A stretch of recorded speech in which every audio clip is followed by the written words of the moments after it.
Andrew, Lugos. 1, 2, 3, 4, 5. 1, 2, 3, 4, 5. Okay. We are ready to go?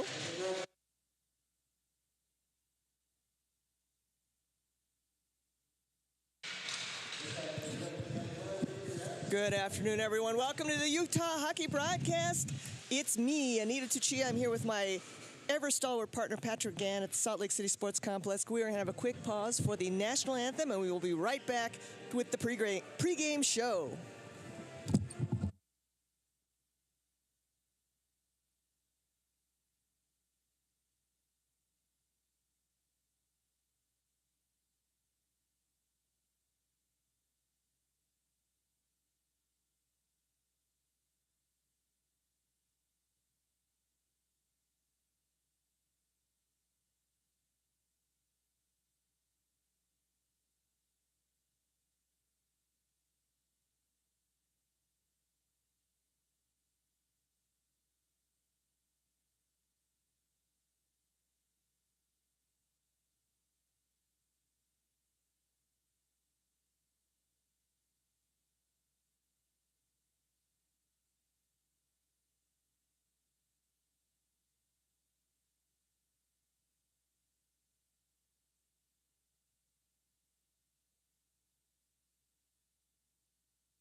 All right, we are back, and as yesterday, your Skating Utes men's 2 host the University of California San Diego Tritons. The Tritons will be guarding the goal on your right, wearing their dark blue road uniforms. The Utes will be guarding the goal on your left in their home whites. The starting lineups for San Diego. At forward, we have 4 Weston DeLugos, 13 Liam Fitzgerald, and 19 Nicholas Gotsiolis. And the 2 defenders will be 2 Andrew Chu, and it looks like, I have an extra forward, so it's going to be Daniel Sabater. And in goal for the Tritons will be number 7, Isaac Ladden. For your Utes, your forward line is going to be 8, Aiden Blyle, 14, Braxton Porter, and 21, let me start that again. Your forward, 21, Benjamin Weiner. Forward, 27, Liam Meffert. And 28, captain of the Utes, Zeke Endy. Your defenders will be number 6, Andre Lacroix. And 23, Malachi Lynch. Sorry, I was reading yesterday's starting lineups. In goal for Utah, it's going to be 31, Adam Ruslo. And we're off. And if you watched the game yesterday, Utah won handily in, was it a 7-1? I believe it's a 7-1 victory, a rout, as they say, against San Diego. And get a little physical. Yeah, it did. I mean, these 2 teams are pretty physical. It was quite obvious, as Anita just said. I mean, these teams were throwing bodies around. Obviously, there was the chippiness after the whistles, right? And you get that when a physical game. But, I mean, just inside the blue line. The goalie for the Tritons this afternoon is going to be Isaac Ladden. Yesterday it was Michael Haskins who was in goal. And for the Utes, it's going to be Adam Ruslo, again, his second day in a row. And Utah working the puck in front of the San Diego net. San Diego trying to clear it around the boards, trying to do a wraparound. And Boots Bertoluzzi was able to keep it in.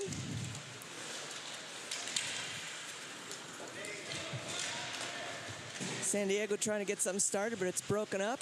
Play in the neutral zone. Oh, nice little stretch pass to Hovey. Skates across the blue line on the left side. It gets past one defender. Goes for the shot. Nice save by Ladden. Oh, the puck's still loose. People are whacking at it. Puck is still loose. And finally, Ladden's able to cover it up. And we have a whistle. Yeah, that's a 2-goal scorer last night, Max Hovey. You know, he skates on in, makes a really nice move, gets a great chance. It's a really good save though from Ladden, but you know, Ladden, he's got to contain that rebound, right? He got lucky there that puck eventually ended up in his possession to freeze that puck up, because man, Utah was crashing the net pretty hard there, and you know, after a great shot by Hovey, you know, you got to make sure that's covered up, and ideally you freeze it on the spot. Right. Oh, and speaking of which, a nice shot by Fene. Blocker save by Ladden. Utah managed to keep it in the zone. Oops, spoke too soon. It trickles out.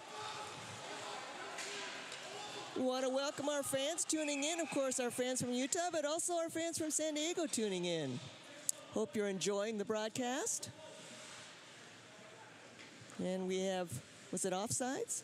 Sorry, I was too busy looking at my notes and talking at the same time. I didn't catch the referee signal there, but I bet these Tritons are feeling right at home. I mean, the weather here right now, it feels like it's been balmy. Might as well be in San Diego, maybe, minus the ocean breeze, but yeah, beautiful day here, Salt Lake for some hockey. Beautiful fall day. Yeah. If you're a local, you know what we mean, because the fall colors are out in full force, and it's just gorgeous right now. Yes. Warm days, cool nights, my favorite kind of Indian summer fall. Absolutely. All right, Utah controls off the draw, but not for long. It trickles out. Ooh. And, in the ACHA, you see this a lot. I mean, if you look at, obviously it's a Friday, Saturday league, right? Sometimes Thursday, Friday, Saturday, even, it's a weekend league. I'll say it that way.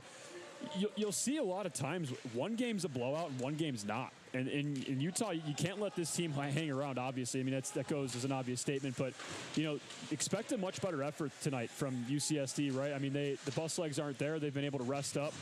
And, I think you shouldn't take this team lightly. I mean, yeah, you beat the daylights out of them yesterday, but don't take them lightly. Got a little bit of a post-whistle socializing. And the line officials go and breaking up. But you're right. And, the thing about San Diego that I noticed yesterday is they've got talent on the ice. They just don't have a lot of depth. And so it's hard for them to put together, nice lines that can complement each other with players that complement each other. But we saw flashes of talent. And, of course, absolutely. I'm thinking of number 2, Andrew Chua, and the goal scorer, Adrian Chavez. And also 22, Daniel Sabater have good skills, but they're just lacking the full complement of players on their line to help them pad out the line. Yeah, absolutely. Yeah, depth is huge. Oh, here's a nice backhander by Porter, and another good save by Ladden. And Haskins was a solid goalie yesterday. I think so. I think he didn't have, he lacked some of the defense in front of him to help him out. Yep. Ladden also seems to be talented, but I, like you, have noticed that he kind of lets the rebounds get away from him. Yep. He's going to have to watch that, because this D2 team from Utah will pounce on that opportunity. They'll be looking for that rebound. Oh, yeah. It's, like we said, a physical team that's going to pound the net any chance they get, right? When that puck's loose in front, they're just going to bully their way in and try and get that puck in the net. And so, yeah, keeping that rebound contained is something that he's going to have to do tonight. I mean, he looks sharp on that last save, but, maybe there's some nerves. This is the second game of the year for this team, and the first start for this young lad here. San Diego's kind of been at a disadvantage because they have not played at all until last night with theirs being their first game. So that could easily be, like you said, some rust, whereas Utah has had 10 games under their belt already. Yep, yeah, and that's huge. I mean, just settling into a season, it takes time, right? I mean, there is rust, like you just said, Anita, and settling in is really important. And when you're on the road to start the season, it's super tough. This team knows that. This is their first home series. All these for University of Utah, all their programs, this is the first two of their programs are home for the first time, and then the M1 program's not home for even 2 more weeks, right? Still not home yet. Exactly. So settling in on the road is really tough to do, and for San Diego, it's just, what can we make? What can we, just the small adjustments we can make better and just settle in that much more and establish ourselves in this young season. Oh, nice shot from the point. And was that deflected? That looked like it got tipped in as well. So shot from the point by, who was that? I can't see his number. It looks like it was? Okay. Benjamin Wiener's going to get credit for the goal there. It looks like he's got the tip. That's the way he's skating. Yeah, so Wiener gets the goal, the tip. I missed the number who took the initial shot from the point. I apologize. We'll let you know when the stats refresh.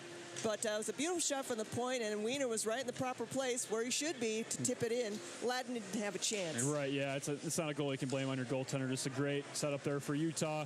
And that's a dangerous play, right? It's not like there is some technique involved, but just setting up a play like that's important. Putting that man in front, having that open shooting lane, and Utah executed that to perfection. Right, and you can't.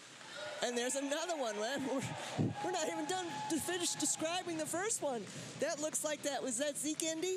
It was. All right, Zeke Endy gets his first shot of the weekend, first goal of the weekend, and that was a pretty one. I think he had a lot of room. Now, in that case, Ladden left his near post open. He didn't cover that near post angle enough. Quick start for Utah. Nice, good start. Both goals, quality goals. Yeah, for UCSC, that's almost as poor of a start as you can have, right? It's a fresh game, a fresh contest after a big blowout last night. You want to try and put your best effort forth, but I mean, you're only down 2. It's not a deep hole to fill back in, but still, for UCSD, that's a morale. That brings the morale down. But yeah, big hit. Big hit there, right in front of the San Diego bench, and I said ooh because it was so loud. It was Tomacek getting hit by, looks like it was Chua. No penalty, just loud, and the line official actually called a hand pass, which is why we're having a face-off. And off the draw, San Diego controls. Oh, Utah almost able to knock it down. And Tomacek picks it up in his own zone, skates behind the net, sends it around the boards. Up ahead to Meffert, who sends it up ahead. Nice little stretch for Hovey. He's in the corner. Oh, he gets around one. Goes for the centering pass. Oh, and there's a pile of bodies there. Torrey doesn't realize it's right by his feet. All he has to do is just kick it to his stick and he'd be good. But here comes San Diego the other way. They've got a chance. Skating across the break. That's Fitzgerald. Across the blue line. That's Fitzgerald. He gets hung up. And the puck still in the Utah zone. Tomacek going for it, along with Fleming in the corner. Puck squirts around behind the net. Bortoluzzi sends it around, wraps it up. And nice stretch pass to Torrey, but he gets hung up by the defender, and the puck comes back the other way. Yeah, how about number 16 in white here for Utah? Hovey, I mean, this lad, he's a great player. He's got a set of hands on him. I mean, just from what we've seen these last 2 games, he is just moving the puck so well. He's so comfortable in his own skin, just moving that puck. He's so confident. Someone to look out for Utah this season. Yeah, head coach Nick Fornelius said that, Hovey's going to be scoring a lot of goals for us, and he said the same thing. This is a kid who has the skills, and he's very comfortable with his skills. So the other person to watch, who might be a little bit of a dark horse in the beginning, is Benjamin Wiener. Wiener also has the skills. He just doesn't seem to have quite as much of the experience as Hovey, so he sometimes isn't quite as sure of himself, but Fornelius thinks that he's really going to come around and be a goal producer. And I think, putting those two on the same line could really spark some chemistry, right? I mean, you have one, like you kind of say, Anita, you have Wiener, who's maybe not this, lacking a little bit of confidence and skill, but that's what you see, like, in hockey, right? Like, you put one of your better players with this guy, and it brings out the best in these guys. So putting those two together on a line as your second line, I mean, fantastic depth, as we mentioned. It's going to be a fantastic line. It really is. I mean, they can complement each other really well. And like you say, the dark horse for Wiener, I mean, he's a great player from seeing him play yesterday and today. It's a great pickup for this team. And so I think they're going to bring a lot of skill. And putting them on the same line, I mean, it would be such a fun duo to watch. Fun duo to watch, yeah. And the more success he has, the better he's going to get. Absolutely. He's definitely got the skills. A nice little shot there by Lynch, but it hits a bunch of bodies, ends up in the corner. Yeah, Fornelius is really happy with the depth he's got this year. Oh, nice save by Ladden. A big scrum in front of the crease. And, there's a huge pile of bodies laying in that blue half circle. And, we're not kidding. I mean, Utah, they will jump on any loose puck there is and just bully their way in. You see it right there. A good cover up there by Ladden. But in the heat of battle there, where you have a penalty against UCSD, Utah already 20 seconds expired on this power play. Got 100 seconds to go. So if Utah can convert on the power play. And San Diego does get the puck out of their zone. I didn't even see the penalty. I missed that one. It was on Andrew Chua. We were busy talking about something else. Yep. But anyway, Utah now is just about under a minute and a half on their power play. They looked pretty good. They looked pretty good last night in the power play. I mean, so far so good. Wiener skates it in. Oh, nice centering pass, but it gets deflected out. Andy picks it up, makes a nice big wide sweep, carries across the blue line. Looking for a center pass. Instead, he's going to wrap around behind the goal and look for the wraparound. But then he gets a stick in his way. He has to, skate around that. Nice little tap. Oh, perfect play. Pass across to Wiener, who saw Torrey set up right there in the crease, and all he has to do is tap it in over the shoulder of Ladden, and it is now 3-0. 13-13 in the first period. Bing, bang, boom. That was perfect. Oh, my goodness. 1, 2, 3. Tap, tap, tap, score. I can see head coach Fornelius, smiling from here all the way across the ring. That's rare. I mean, oh my goodness. It takes a lot for him to. He doesn't smile No, much. yeah, I mean, if his team wins 7-1, he'll let them know what they did wrong and not what they did right. I mean, he's a great coach, right? We're just messing around, obviously, but yeah, that was so pretty. I mean, look at that. Such a pretty goal there for Utah. That's the definition of finding your lane and finding the open shot and just like, okay, if you're gonna give us the space to work with, we're gonna make use of it and just cash in the free empty net goal. And that's that talent he sees in Wiener. Wiener could have tried to skate around in the circle. Instead, He saw Torrey was open. He had the heads-up play and realized, I'll just give it to Torrey. Yep, that's so important to see. There's your chemistry, right? And that was so impressive, just to find the open lanes and not be selfish with the puck and realize, like we say up here, that assist is just as good as the goal. And those 2 assists were perfect. I mean, those passes were tape to tape, zipped from stick to stick, and man, all he had to do was just tap that in. I mean, the net was wide open. What a play there for Utah. You love to see it for them. The power play looking like a well-oiled machine so far, and when you can figure it out like that, good things are going to happen. And this is the depth that Cornelius is happy about right now, right? That was not the first line. That's not our first line. In fact, I'm not even sure that was our second line.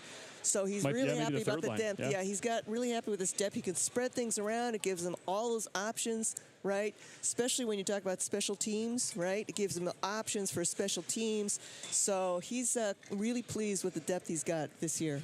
Yeah, I mean, just from up here, seeing it, for a little bit of this first period and then a full performance last night.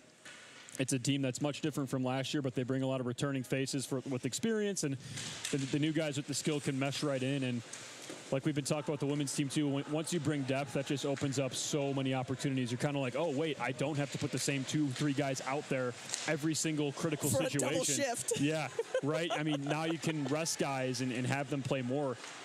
Have them play and have more, combinations for your lines and have different situations, right? So, yeah. All right. I was wondering if this is going to happen. So Blyle was in the crease waiting for that tip, and then he got tangled up with Ladden, and the jostling knocked the net off its moorings, and so then a couple of the San Diego players, of course, come in to defend their goalie. Right. Blyle he's kind of bigger than the 2 of them put together almost. He's a big kid. I was about to say, yeah, he's like the Zdeno Chara of the ASHA maybe. I mean, he's very tall. He's got some size to him. He's easily the tallest. Well, he might not be taller than Meffert, but he's pretty tall. Yeah, I wouldn't mess with him if I was down there. I mean, he's actually very nice. I rode the bus a couple times with the men's 2 team, and he's a very nice kid. Good to have on your team. Yeah. Good to have him on your team. He also has the true hockey hair. He does. Oh, yeah. You can see it coming out of his helmet from back up here, the flow show. He's got the flow going, yeah, exactly. Got some good lettuce on him. Looks like he'll be taking this face off next for Utah. And he's a new face as well. And, he is a new face. Brings a lot of great skill, right, and more depth for this team. And size, too. I mean, size is just important as depth, too. And like that, now you're seeing this team, a team that hasn't been as physical in years past. Now they're a more physical team. And when you can bully your way through, I mean, you can win a lot of good hockey teams. Look at the Boston Bruins, the NHL. They are known for being a physical team and have been known like that for like 10-plus years. And last year they broke the record in the NHL for winning the most games in a season. So physicality is important, too. All right, we got a whistle. I'm not sure. I didn't really see what that was. It's not a penalty. I think they're worried about the net again. One of the things that, it's interesting because my first year 3 years ago was Forney's first year. We all kind of started together, and that was one of the things I mentioned to him when I first met him, is that, your team seems to be kind of lacking some of that physicality, and Forney doesn't mind me saying stuff like that. And it's nice to see that they've been able to slowly build that into the team without losing speed or skill. No, right. I mean, they've recruited very well. They've found players that fit their mold, and that's important, too, when you're recruiting, right? Obviously, everybody wants the showy, skilled players, right? The really good players, but they got to fit your mold. They got to fit the type of game you're going to play, and I think Coach Forney has done a great job doing that for his program, and it's a team that looks really good. It's going to be a team that's competitive in the Pac-8 again, and he's got his guys amped up to win that thing and get revenge on Washington, and lucky enough for them, they get to play him next weekend and kind of stick it to him, hopefully, on the road. But, man, it's going to be a great season to watch these guys and try and get back into it and try and come back for the Pac-8 championship. I mean, they were not content getting that second place trophy. Coach Forney's the type of guy who literally will throw that in the garbage. Yeah, he wants to win. He's an intense guy. He was an intense player. He was a physical player. He's not one of the bigger guys, but he was a physical player. People who played with him will tell you he was a forward who would hit. Oh, a little bit of a stick check there. Thwarted Hovey's shot. And San Diego just hucks the puck down the ice. Say that 3 times fast. And so we'll have icing. So we have just under halfway through the first period. Utah leading 3-0. Scoreboard looks like they're out shooting San Diego by a lot, which seems about right to me. Based on what we've been watching. And it was almost a little bit more evenly matched early on last game, but now it's just looking like Utah just picking where they left off last night, right? Just completely dominating in every aspect of the game. But it's, keep your foot on the gas pedal, finish what you got going, and just, use it as an opportunity to, I'm not trying to say treat it as a scrimmage, but use it as an opportunity to, work on some passes, just finding your lane right, and give some time to your third and fourth lines. Yeah, and that's not a bad thing. It's not an insulting thing either for UCSD. I think it's just having your guys out there to get that in-game experience, because we talk about it all the time in games like this. Like it doesn't matter if it's a blowout. It's still high-level competitive hockey that some of these guys may not have seen yet in their career. So getting used to it is really important. I think maybe San Diego heard you, because they've actually been keeping the puck in the zone, although they haven't really been able to organize an actual offensive attack. It looks like the puck I thought the puck went out across the blue line, but I thought it was an offside. Line official literally waved it off. Yeah, he did. Now his arm went up. Yeah, I thought that last one was offside in front of the Utah bench. I thought it was right in front of the bench, but he waved it off. Oh, nice little pass. Torrey gets hauled around into a circle. It's a nice pass from Hovey to Torrey, but Torrey got spun around, so he didn't get a chance to get a shot off. And now here comes San Diego. That's Oliver Rhodes. He goes skating in hard. Oh, nice cross-ice pass to Lim, who takes a shot. Pad saved by Rousselot. Puck ends up in the corner, and now we have a pile of bodies and a puck. And the pile of bodies go down, but no, I'm not seeing any signal. Oh, there we go. We do have a delayed penalty, so Rousselot heads off to the bench. Torrey takes his time, knowing that they have a chance for an extra skater on the ice. That pass goes errantly, and finally, San Diego touches it up. We'll get an elbowing call against UCSD.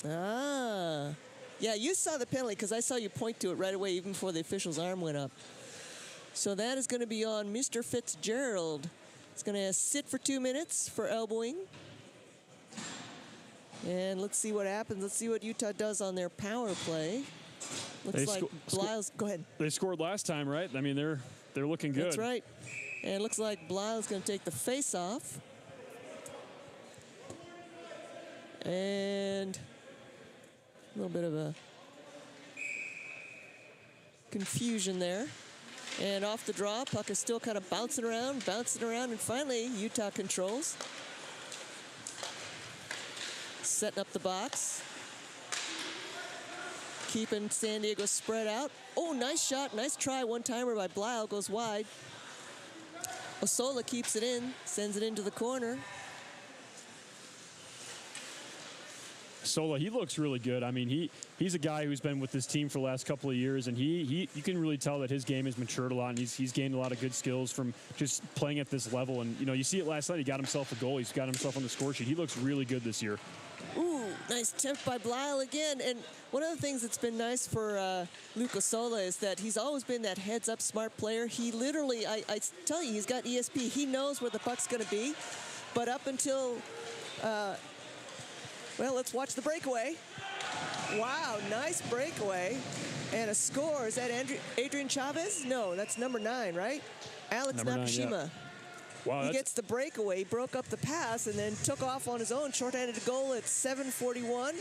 And that means San Diego now trails 1-3 against Utah. Oh, wait, no goal.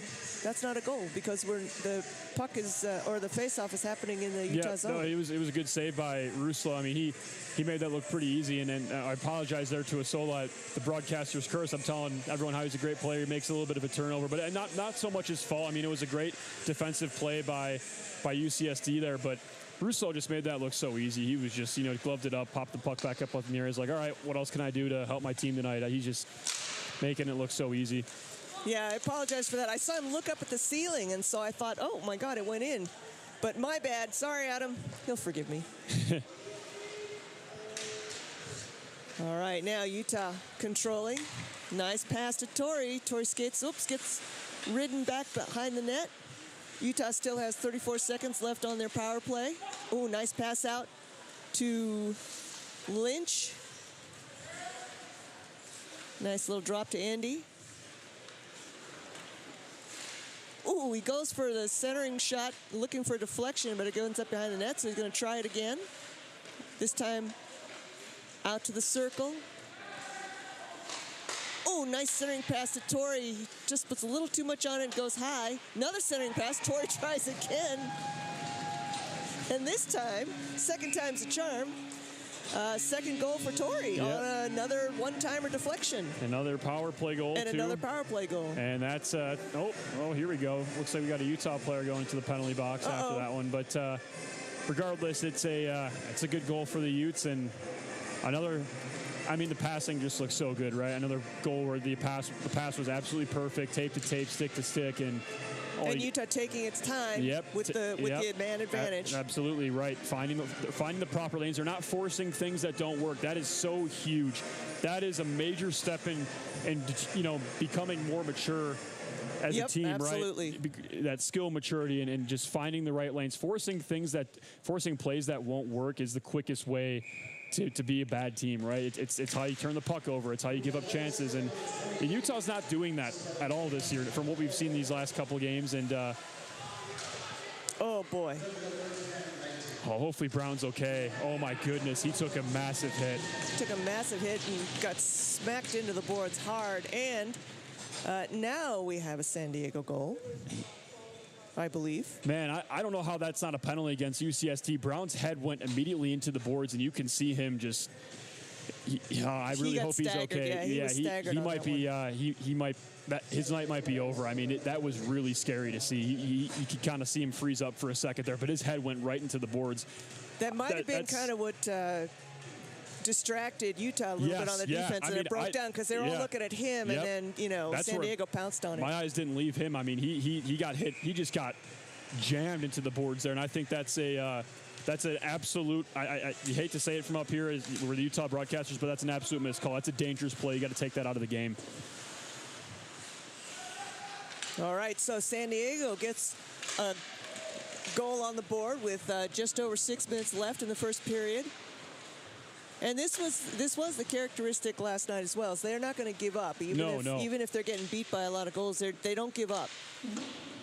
No, they don't. I mean, they were playing to the final horn last night, and it's to their advantage, right? I mean, it's a young season. They're just starting out. They want to figure stuff out for their team as well and get settled in and figure out what works for them and what strategies they can employ. So, they're not going to give up. And who knows? I mean, this game has just started. We're not even at the end of the first period. They're only chasing 3 goals. I mean, never say die. And San Diego, if I recall correctly, finished last in the Pac-8 last year, so they got nothing to lose. Right, I mean, they're looking to get better. Right, absolutely. Absolutely. Man, I really hope Brown's okay. That was just so scary to see. That was.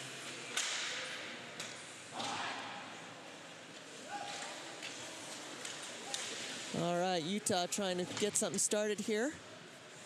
Both teams evenly matched. Bortoluzzi wings one, but goes wide. Gets picked up by Rivet. He carries it down across the blue line himself. He doesn't have a whole lot of help. It's 1-on-4 right now, and we have a delayed penalty coming up. Well, not anymore. We have a penalty coming up. He was surrounded by 4 Utah players, and when that happens, it's kind of silly to get a penalty then because you've got the kid outnumbered 4-1. Right. Blyle is arguing his case, but I don't think he's going to win that one. And he sits down. 2 minutes for slashing.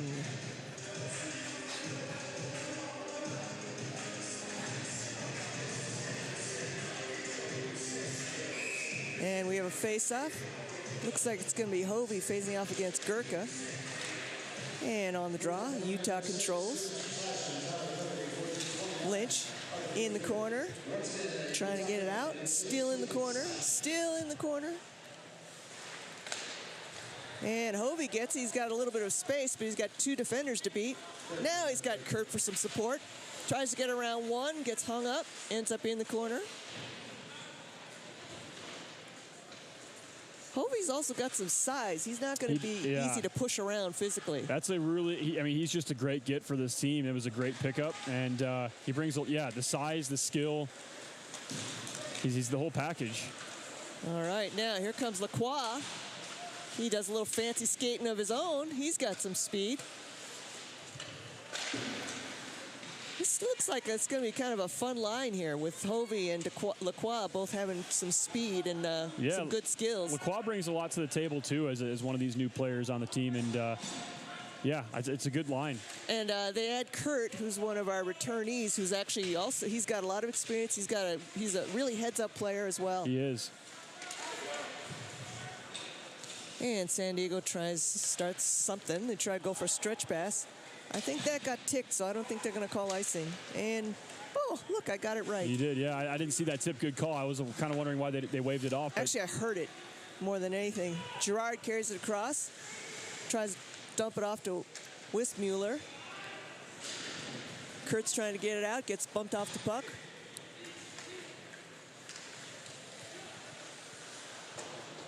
And then I've got Wismuller as number 20, but I don't think that's her. That's somebody else wearing a number 20. I'm going to have to look that up. So apologies to you, Reese. Let me go figure out who this number 20 is. Goes all the way down, and Ladden covers it up. All right, so according to my roster, that's Reese Wismuller, the captain, but I don't think that's her. Somebody else. So apologies, number 20. We're just going to have to call you number 20.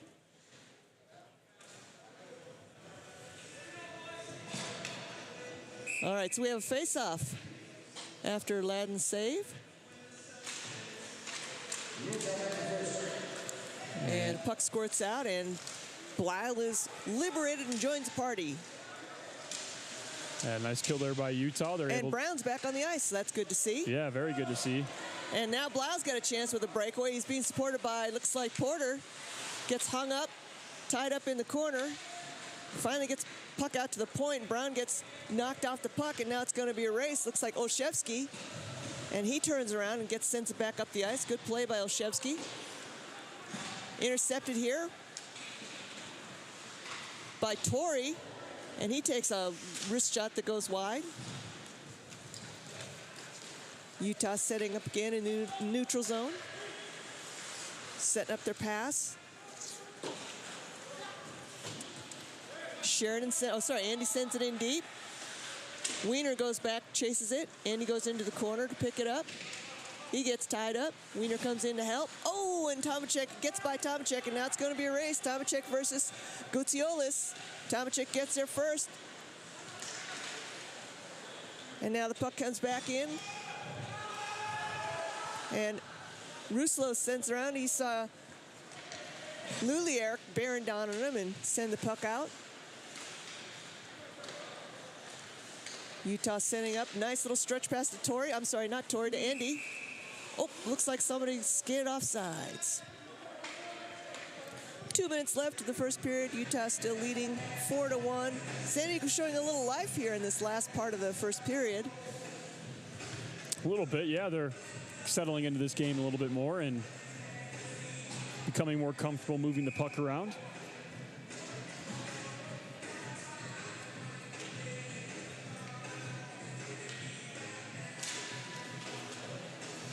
And on the draw, finally the puck squirts out. Utah controls. Lynch skates it across the blue line himself. Nice little drop to Furlong. Furlong goes for a shot, but it gets deflected and up into the netting. So we're going to have a face-off to Ladden's left. And folks, we just want to remind you that a couple of big events happening this season is we're going to have the Beehive Showcase, our second annual Beehive Showcase. That's going to bring in teams from around the country for men's 2 and women's 1. So you get a chance to see teams you wouldn't normally get to see during the regular season. That'll be November, let me look that up, 16th through, I clicked myself. Oh my goodness, Furlong, big hit. Big hit, 16th through 18th of November, that weekend.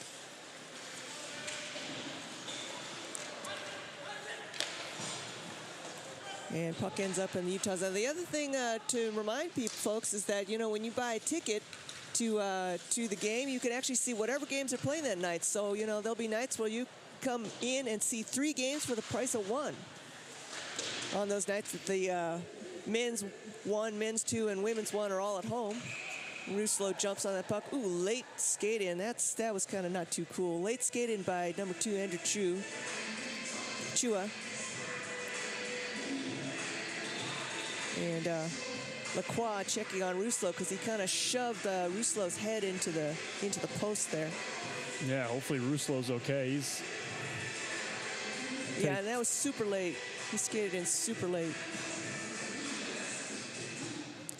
And it looks like he's okay. He's tough. Adam's tough. He's not going to give up that. He's not going to give up the crease unless you drag him out of there. Yeah. Yeah, he's not going to willingly come out of any game he's put into. Adam's another one of our engineering students, like you. Well, you graduated, so you're done with school. Yes, but I mean, that just amazes me. I could not imagine playing hockey and being an engineer.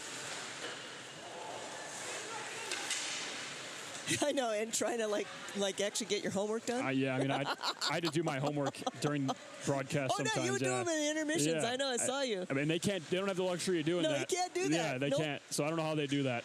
He did have 2 mobile computers. One was his Apple for his CAD, and then the other one was his laptop for his other stuff. Yeah, I picked up his backpack. I was like, "What's in here?" And he goes, "Oh, I got 2." Well, I need a laptop for this and this. Yeah, exactly. Oh, yeah. As the seconds wind down to the first period, and no icing. I feel like if there's going to be any, and I mean that no disrespect to anybody else, I just think a goalie of all players would be the engineer, you know? They have the mind for it, you know? Right, it's all about like the angles and the calculations. Yeah. Yep. I feel like that just fits, you know? I think it fits him very well. So. Yeah. All right, so we wind up the first period with Utah with a imposing lead 4-1 as the teams go to the locker rooms. You know, it feels like you said it earlier that this first period was not like the first period last night. Right. San Diego looked a lot more competitive in that first period, and pretty much Utah had the possession. They ran the show this first period. Yeah. I mean, they just continued where they left off last night. They just continued that firepower and probably going to continue doing that these next couple periods and just keep their foot on the gas pedal and see where it takes them and hopefully finish off a strong homestand this weekend. All right, folks, we are going to take a little break as the Zambonis come out to refresh the ice. Don't go away. 2 periods left. We'll see you in a bit.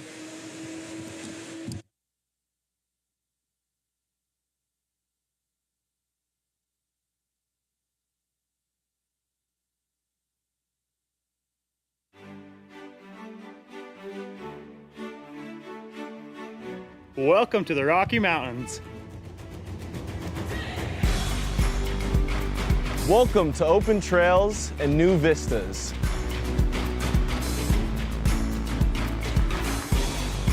Welcome to stunning Red Rock.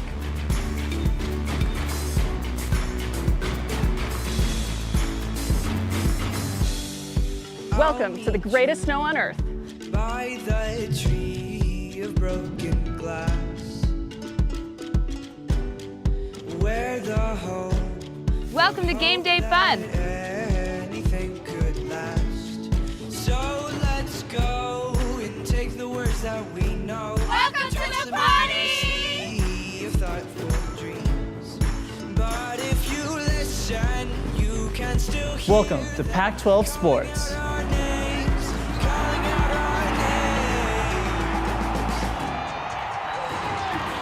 Welcome to world-class research.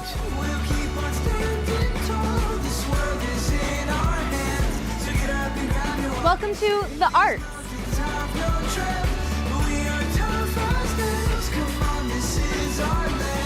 Welcome to real-world experiences. We can go to that bridge that crosses over fear.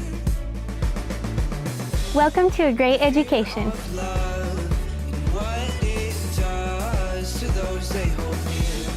So let's run till the water. Welcome to new friends. We can toss our worries far away from our hearts. And if you listen, Welcome to the time of your life. not hear them calling out our names, calling out our Welcome to all you can imagine. though we might fade and fall, we'll keep on standing tall. This world is in our hands. So get up and grab it, walk and see. Those gray clouds look close, but we have come and gone. Welcome to the University of Utah. So get up and grab it, walk and see.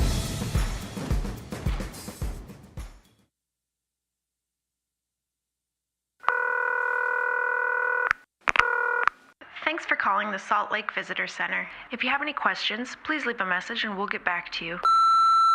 Hello! I tell you what, I'm just going to put you on speaker. All right, a little about me. I'm a bit of a phenomenal skier, so I want to take my family on a vacay, which is short for vacation. Hope you don't mind the abbreviations. I'm just short of time today, so I need to sort of hurry things along. Just a few simple questions for you. They call Salt Lake Ski City, but you do ski in the mountains, right? I'm just picturing myself skiing down the sidewalk there next to the shops. Knowing my luck, I'll do one of my big flips and end up in the traffic. So I don't want that to be the case. Look, I've got to go. You're really keeping me here. Although I will say, I'm going to see your Utah Jazz play a basketball game. And I've heard there's a couple of Australians in the team. So here's my question. Are they causing you any trouble? I just had a thought. The average snowfall near Salt Lake is 500 inches. If I was to utilise all of that to build a giant snow person, would that be majestic or a bit scary? Oh, hey, listen, just quietly. I'm a big family guy. You know that, I've told you that. But after a few days with them, I'm going to need a drink. That's legal, right? I hear Utah has the youngest population of any state. So if I was to head down to one of your hot rockin' clubs or a social event, would there be a youth person in there that might be able to explain Snapchat to me? My kids just won't do it. Now, I've heard there's a bit of a Sharks versus Jets rivalry between the skiers and the snowboarders. And if I made that movie, would you watch it? Oh, when was your last Yeti sighting? Are you getting all this, by the way? I'm assuming you can rewind. The Utah state bird is a California gull. I mean, even you've got to admit that is confusing. I guess that's more of a statement than a question, but still I thought I'd bring it up. Now, your Ski City Super Pass, I take it that's part of the Marvel Universe. If I get that, will people call me the Winter Soldier Man? I really wish you could see this. All right, well, this will be costing me, so I better go. Thanks for everything. Bye.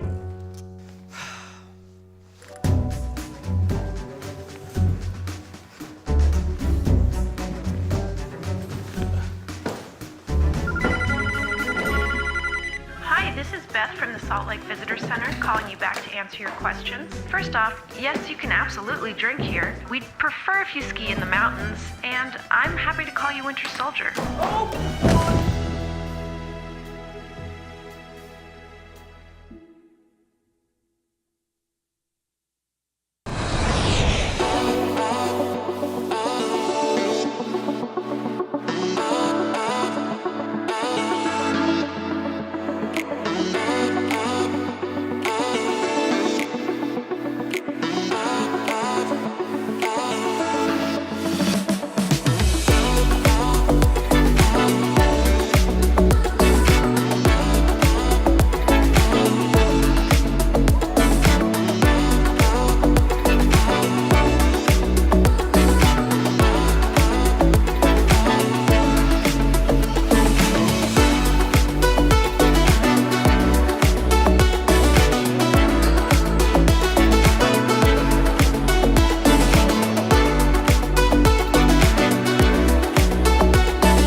My name is Marguerite Van Komen, and I'm a snowbird ski patrolman. My dog's name is Frank. What a good boy, huh? What a good boy you are. I start every morning waking up and having breakfast with the dog, and then we finish every day having dinner together, but everything in the middle changes. We train them using their own instincts, so instead of hunt for dinner, they're hunting for humans. A lot of thought goes into choosing these dogs. Number one, they've got to be able to handle the cold. Number two, they got to be pretty hardy. And three, we're looking for very high drive dogs. The dog that is gonna chew your sofa up at home, we want that dog. The people, the mountain at Snowbird, it's just special. And everything you wanna do is here in Salt Lake. Get off the plane, grab your gear from the luggage cart, and within 30 to 45 minutes, you're up here and skiing on snow. You know, Salt Lake is super unique. We have 4 full seasons. So you can come up, ski all morning till the snow gets a little too smushy, and then you go and hit 18 at the golf course at the bottom of the mouth, and then you can go out for a wonderful dinner and see theater. It's amazing how much you can fit into your day. And not only do we have everything that you want to do, but we have great people to do it with. Everyone wants to be outdoors, happy, and go and play. Every day is different, and I love that. I love showing up to work and going, what is on the plate today? Snowbird is my family, and Salt Lake is my home, and Frank is a great part of that. My name is Marguerite Van Komen. I'm a snowbird ski patrolman, and I am Salt Lake.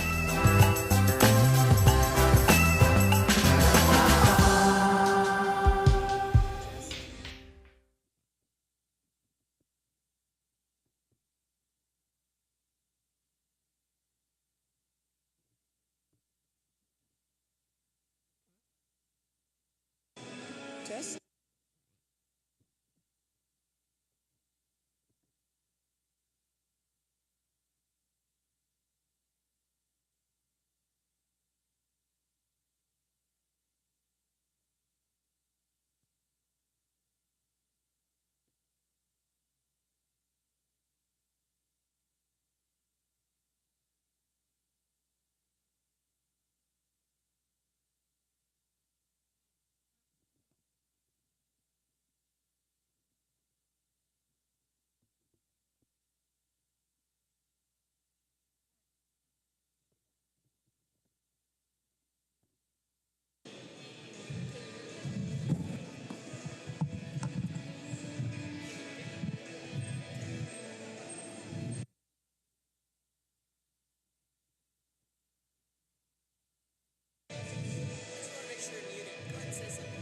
Hey.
this one's the one that has the bad channel. Oh, okay. Sorry, that's my bad. No, that's okay. All right, we got. You're going to be on one. That was my bad. See what happens when I try to help.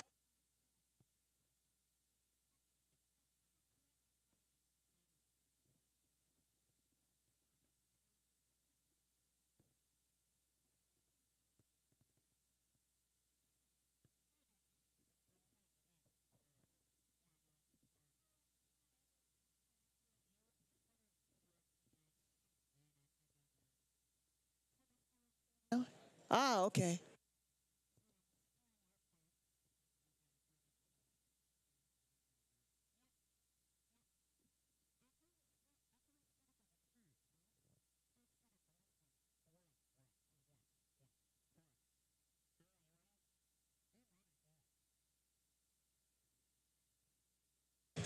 All right, folks, welcome back. It's the second period, and we have the Utes on top 4-1 against San Diego.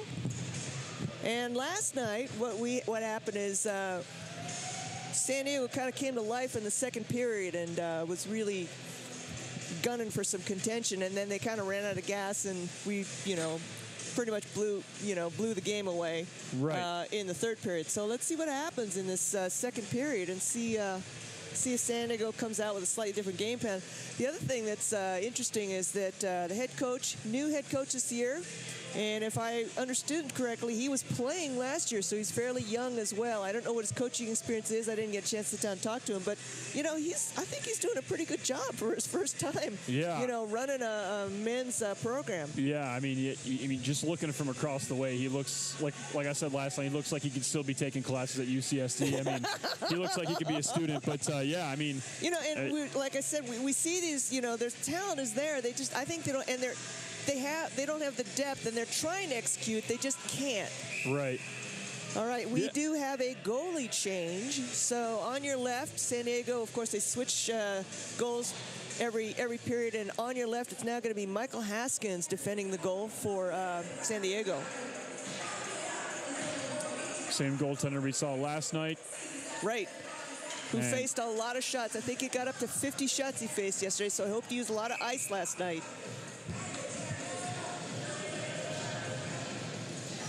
Right, and we're getting ready with the puck drop at center ice. And we are off. Second period's on its way. And Utah tries to send it in, but gets broken up. So Utah tries again. Looks like that is Lynch. I can't quite see his number. I think that's Lynch. Utah managed to keep it in.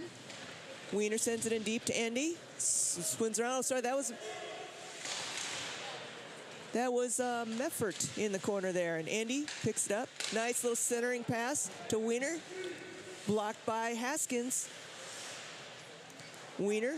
Oh, loses the puck in the circle. He was going to try and skate around the defender, but he left something behind, and now it's going to go all the way to the other end. It's going to be icing, so that means, of course, we'll just bring it back for a face-off back in the San Diego zone. I didn't think Ladden did too bad. I don't know. I'm not sure why they decided to change. Maybe they just don't want him to have to face too many shots. I don't really know a whole lot about the San Diego team. They don't have a particularly deep, I've mentioned this a couple times, they don't have a particularly deep roster. They don't have a lot of extra bodies, and you can kind of see that when you look at the bench. Yeah, and that's why taking icings like this, it's really costly to your team because they can't make a change on an icing, obviously. So when you can't make a change, there you go, right away. They get the puck out and get a change because when you have a short bench, taking an icing is so much more detrimental. Right. You end up with it almost like having to play a double shift. Absolutely, yeah. And as you see that, the first thing they did, just get the puck out and get a change.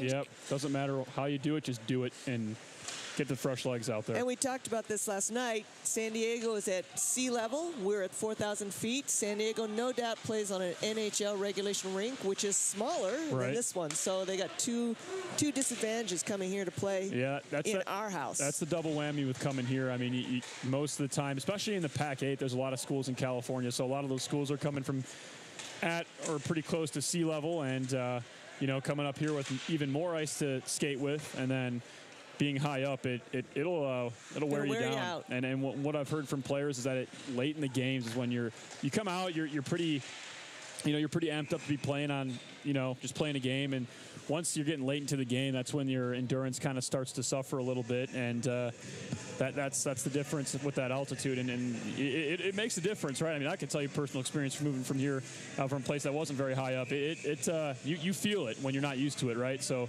it's a good home ice advantage for Utah. And, for UCSD especially, that's basically as close to the ocean as you can get. All right, Utah unable to keep the puck in the San Diego zone. Fighting for it. Dribbles into the Utah zone, ends up in the corner. Osola sends it around behind the net. And nice little lead pass to Fene. Oh, centering pass to Osola, who tries for the backhander, but he kind of misses the puck, and it scoots around over towards the boards. Puck is still bouncing around. And San Diego's trying to get it out. Utah trying to keep it in. Brown sends it along the boards back in. And then finally, here comes that looks like Chavez. He's got some wheels. Oh, sorry, that's not Chavez. That's number 9, Alex Nakashima. He's got some wheels. He takes a shot, and Ruslo, as Patrick likes to say, makes that look easy with a glove save.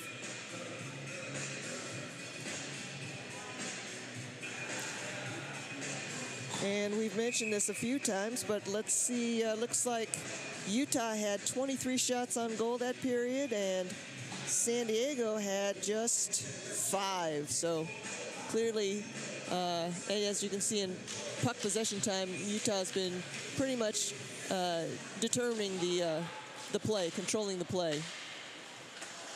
All right. And Furlong pulls it from his own. Oh, big hit right in front of the boards. Yeah, that was a massive hit. That was a massive hit, but clean hip check, and so no whistle. Oh, there is a whistle. Maybe it was not clean according to the officials. They're not calling it a hip check. They're calling it tripping. Tripping, okay. So a little bit too low. I thought it was a hip check, but good thing I'm not wearing an orange-colored armband. And 13 Fitzgerald's going to go 2 minutes for tripping, and Utah's going to go on the power play. I believe this is what, their 3rd power play or 4th power play? I believe so, and they've been successful last night and tonight on the power play. So just getting set up and finding shots is going to be important here for Utah. Hovey facing off against DeFreitas. Utah controls off the draw. Nice cross pass to Wiener, and in it goes. And there it is. Haskins went down a little bit early, in my opinion, and Wiener saw that open corner above his left shoulder, and he just winged it in, kind of like the old board, shoot through the holes board drill. And so Utah now goes ahead 5-1 at 17:09 in the second period. Yeah, nice little Selly there, putting the sword back in the holder there, nice and clean. And Utah extending their lead, and yeah, we're not too far into the second period, but we again showing their dominance are having a blowout. Yeah.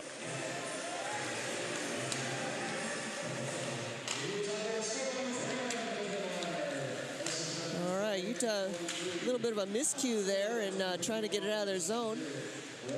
Andy scoops it up, gets by 1. Lullier trying to get it out, but it gets picked up instead by a Utah player. Wiener, nice little stretch ahead to that Meffert. Oh, and then pass gets broken up. Oh, and then a little bit of a collision in the middle of the ice in the neutral zone. Nice tap up to Wiener. He gets by 1, skids across the blue line. Nice pass to Endy, but gets hung up, and Endy's unable to, poke it in. Yeah, it's the right idea, but the pass is just a little bit too late there, and Endy had some coverage, so in that circumstance, I'd probably have you shoot it. You probably want to shoot the puck, but he's also, Wiener there, he's kind of blocking. The defender's blocking him as well, so it's a tough situation. Maybe you just try and peel back and try and set up, but nonetheless, it's a good opportunity there for Utah. All right, San Diego sends it into the Utah zone, scooped up by Bortoluzzi. Sends it around behind the net, and it goes back the other way. Rhodes sends it in, scooped up again by Kurt. He clears the zone, and then San Diego comes back in and tries it again. Oh, one-timer by Chua, nice slap shot. Not one-timer, but a slap shot, big wind-up, goes wide. Ovi carries across the blue line, skates across the circle. He tries to deke defender and then just takes a shot. I mean, that's a nice play, though. He subtly tried to fake a pass like he was going across the zone, and then he takes the shot. Moves like that are pretty effective. He gets the shot off. It was wide, of course, but... He did get the defender to shift his weight to the wrong foot. Exactly, right? So he opens his body up just a little bit, acts like he's going to send that pass across the zone, and then turns right back and rips the shot, and... You know, just subtleties like that. And it was on. Haskins had to make the save. Right, yeah. I mean, subtleties like that are what make a great player, right? He's got it, right? He knows how to make great dekes and make great moves. And like you said, the size is there, too. He's just a great player. Yeah, looking forward to see him this season. Whoops. Looks like we have a penalty over next to the boards and another tripping.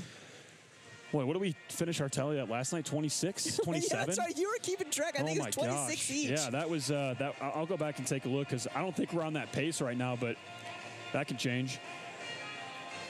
All right, and so Mr. Olszewski from Utah is going to sit for 2 minutes. This time he gets the tripping penalty. And so Utah goes on their, I believe, their first penalty kill of the evening. This will be actually their third penalty of the contest. Oh, I was wrong. All right. Oh, nice shot right off the bat. Saved by Ruslo. Now the puck's still behind the net. Still behind the net. Now finally ends up popping out of the circle. San Diego's trying to set up their box. A little bit, box kind of collapsed a little bit. Fitzgerald trying to keep it in. Gets scooped by Hill. Ooh, big hit by Gerard on Hill. He goes down in a heap. Nakashima through the circle. Smart play. Takes a wrist shot. Gets deflected. Saved by Ruslo. Utah, their kill is looking pretty good. Oh, okay, maybe. Okay, of course, the announcer's curse. Here we go. Here come the penalties. Oh, my goodness. But, no, 28 penalties in total last night. Interestingly enough, 14 by each team. Utah, 14 penalties for 47 minutes, and UCSD, 14 penalties for 44 minutes. Almost dead even. But Utah, 18 points. 18 points on the power play. Or I guess that includes assist and goals, but just, in total, 18 points, and then UCSD 2. So Utah had to kill 14 penalties, and they did so with only giving up 2 points. So that's pretty impressive. The kill's looking pretty good, and it's going to be put to the test here. It's a 5-on-3. First time Utah's had to deal with this so far in this series, so we'll see if Utah can kill the 5-on-3. And the 5-on-3, Lynch goes to the box for 2 minutes for slashing, and it's going to be almost a full 2 minutes, Utah having to defend that 3 against 5. Yeah, it's not easy. The penalties happen right on top of each other. Chua skates through the circle, goes for a shot, deflected by Ruslo, who gets hung up. He lost sight of the puck, got hung up, didn't realize he had to swing, cover that far post, and San Diego scores on the wraparound. Those are always really tough, right? The first shot's completely wide, but it hits the boards at the right angle, at the right and pops speed. Right back out to the waiting player. Right in front of the net, and it makes it pretty easy for UCSD to convert their Ruslo. That's tough. It's not necessarily his fault. Well, he didn't realize the puck was on the ice. He thought it popped up over his shoulder, and so he was looking the wrong way. And even in those circumstances, right, you don't expect the puck to hit the boards that way, even if it you think it's in the air or not. You just don't expect it to hit the boards perfectly for the other team, but it does happen every once in a while. You see it right there, and UCSD has their second goal of the contest, their third of the series. 5-2. It's now a much closer match, and they're still on the power play. That only nullifies one penalty, and so they still have a player advantage. One player advantage, and another opportunity here. If UCSD gets one here, this contest it's a whole new game. You're only chasing 2 with like half the contest left. It's a big opportunity here for the Tritons. 70 seconds remaining on their power play. Well, it looks like their man was heading off at the point when the puck was sent up to the point. The man, a little bit of miscommunication there. Yep, man was heading off for a change. And Utah doing a good job of hanging them up and keeping them back in their own zone so they can't get an offense going and wasting some time, taking some time off the clock. Oh, and there we go. Wiener sends the puck all the way to the other end of the ice. Smart play. Clock ticking now. We got 36 seconds left in the power play for San Diego. And Utah is regrouping. San Diego State brings puck down. That's Gotsiolis. He gets hit, knocked up to the boards, and the puck pops back out of the zone. And then bad back pass, ends up giving Utah almost an opportunity. Wow, so Tomacek intercepts. Interestingly enough, all goals tonight but 2 have been scored on the power play. Oh, so all but 2. Yeah, so Utah doing a really good job on the power play. Three goals, or three power plays converted with the goal. So that is, I mean, if you're Coach Fornelius, that you can't ask for anything more than that. That's the point you drive home. You know, it's a power play is kind of a gimme, so you want to be able to convert those. Yeah, and if you're sitting at like the percentage you're sitting at right now, that's absolutely a positive to focus on, right? To be good on the power play, if that's your bread and butter, you're going to be a pretty good team. Special teams are very important, and you don't want to be a team that takes a lot of penalties, obviously. But if you can play well on both sides of the special teams, you're going to have a good hockey team, regardless of a lot else what goes on the ice. Utah able to successfully kill off the second penalty. Teams back to even strength. Utah leading 5-2. It's 11:58 in the second period, and we have icing. And San Diego doing a commendable job of when they are giving that gimme, so to speak, right? Making the most of it and scoring 2 goals. Yeah. Their 2 goals. All right, on the draw, Utah controls Lacroix behind the net. Oh, he gets hit off the puck by the much larger Fitzgerald. Kurt scoops it up, sends it along the boards. Nice little send off to Hovey, and he's off to the races. He's got support on the far side with Torrey. He's waiting for it. Lacroix picks it up, manages to keep it in, and then loses the puck, and then it skips out. So Torrey and Olszewski give chase. Torrey loses the handle on it. Oh, and the puck bounces up into the netting. Man, if you replace that Triton with your classic cursive Michigan script, that those can pass as Michigan they could road be jerseys. Wolverines. Yeah, they could be. I mean, those. Just turn Triton upside down. Yeah, I mean, it's like almost identical colors as the University of Michigan. That's funny because the University of California system, it's all one system, and the blues all have slightly different colors. So UCLA, you have the powder blue. Right. Cal is much more this darker blue, like San Diego State. Yeah, very similar. Excuse me, UC San Diego. Yeah, I remember Cal Berkeley having some really nice uniforms when they were in town. I don't know if that was last year or the year before. They all blend together at this point, but yeah, they did have some cool uniforms, and it's kind of cool how they keep it consistent with the whatever blue it is and whatever gold or yellow it is. That's pretty cool that the UC system does that. All right, puck behind the net in the Utah zone. Utah having a little bit of a broken pass there. Lynch scoops it up and sends it up. Nice pass ahead up to Endy, and Endy skates it across. He's got help with Wiener. Skates through the circle, behind the net. Still looking for maybe a pass. Yeah, look at the patience. That's really great there from Endy. He just skates it around. He's not going to force any pass or any shot that's not there. He's just going to skate with it until he finds an open passing lane. That's really smart there from Zeke.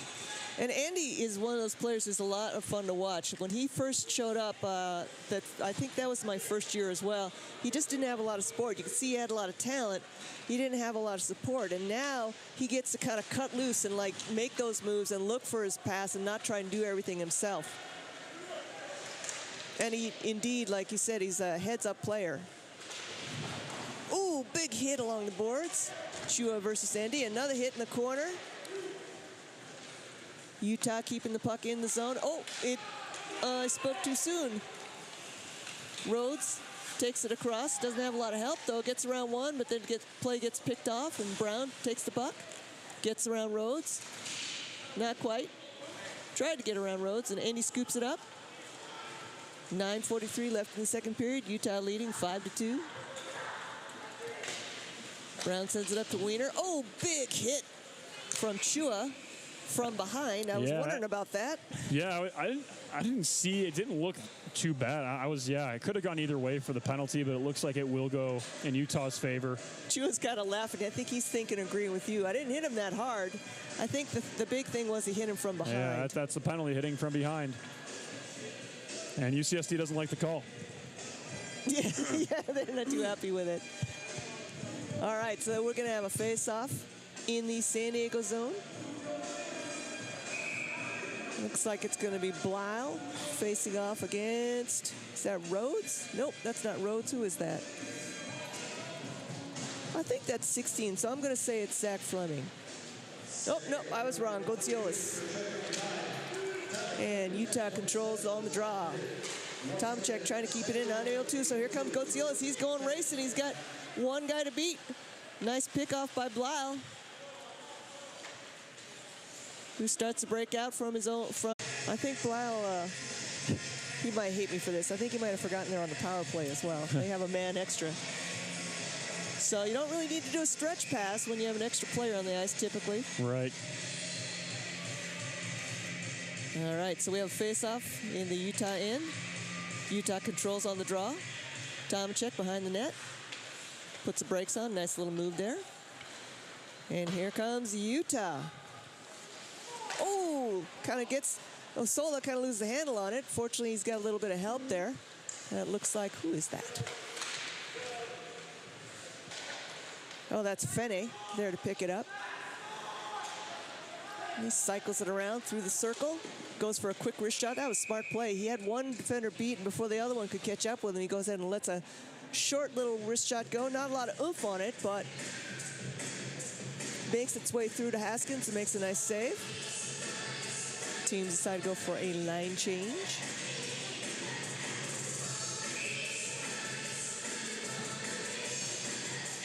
And still a minute, 8 seconds left in the Utah advantage. Be nice if they could convert on this.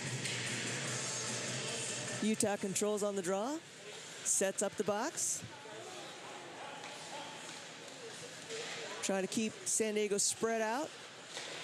Ovi tries to go for a centering pass, but it gets kicked off into the corner. And he keeps it in. Nice pass. Oh, nice little 1-2, and then Torrey tries for a backhand, but loses the handle on the puck. Andy again. Back out to Wiener. Wiener sends it into the corner for Torrey. Back to Wiener. Wiener sends it out to, I can't quite see if they, I think that's Lynch. I'm not sure. Can't see his number too well. Puck ends up in the corner again. Now Lynch from the point goes wide. And the clock is ticking down. We still have about 10 seconds left in the penalty against San Diego. And that might kill it because puck dribbles out. Lynch sends a long stretch to Wiener. And the teams are back to full strength. Chua comes in and joins the party. Torrey goes for a shot that goes way high. Wraps all the way around. Icing is waved off. So Lynch scoops it up. Ooh, and he tries to get it sent up the boards. Nice little drop by Hovey to Lynch. Out to Olszewski, to Gerlich. Shot, Haskins makes a save, but he doesn't realize he doesn't actually have the puck.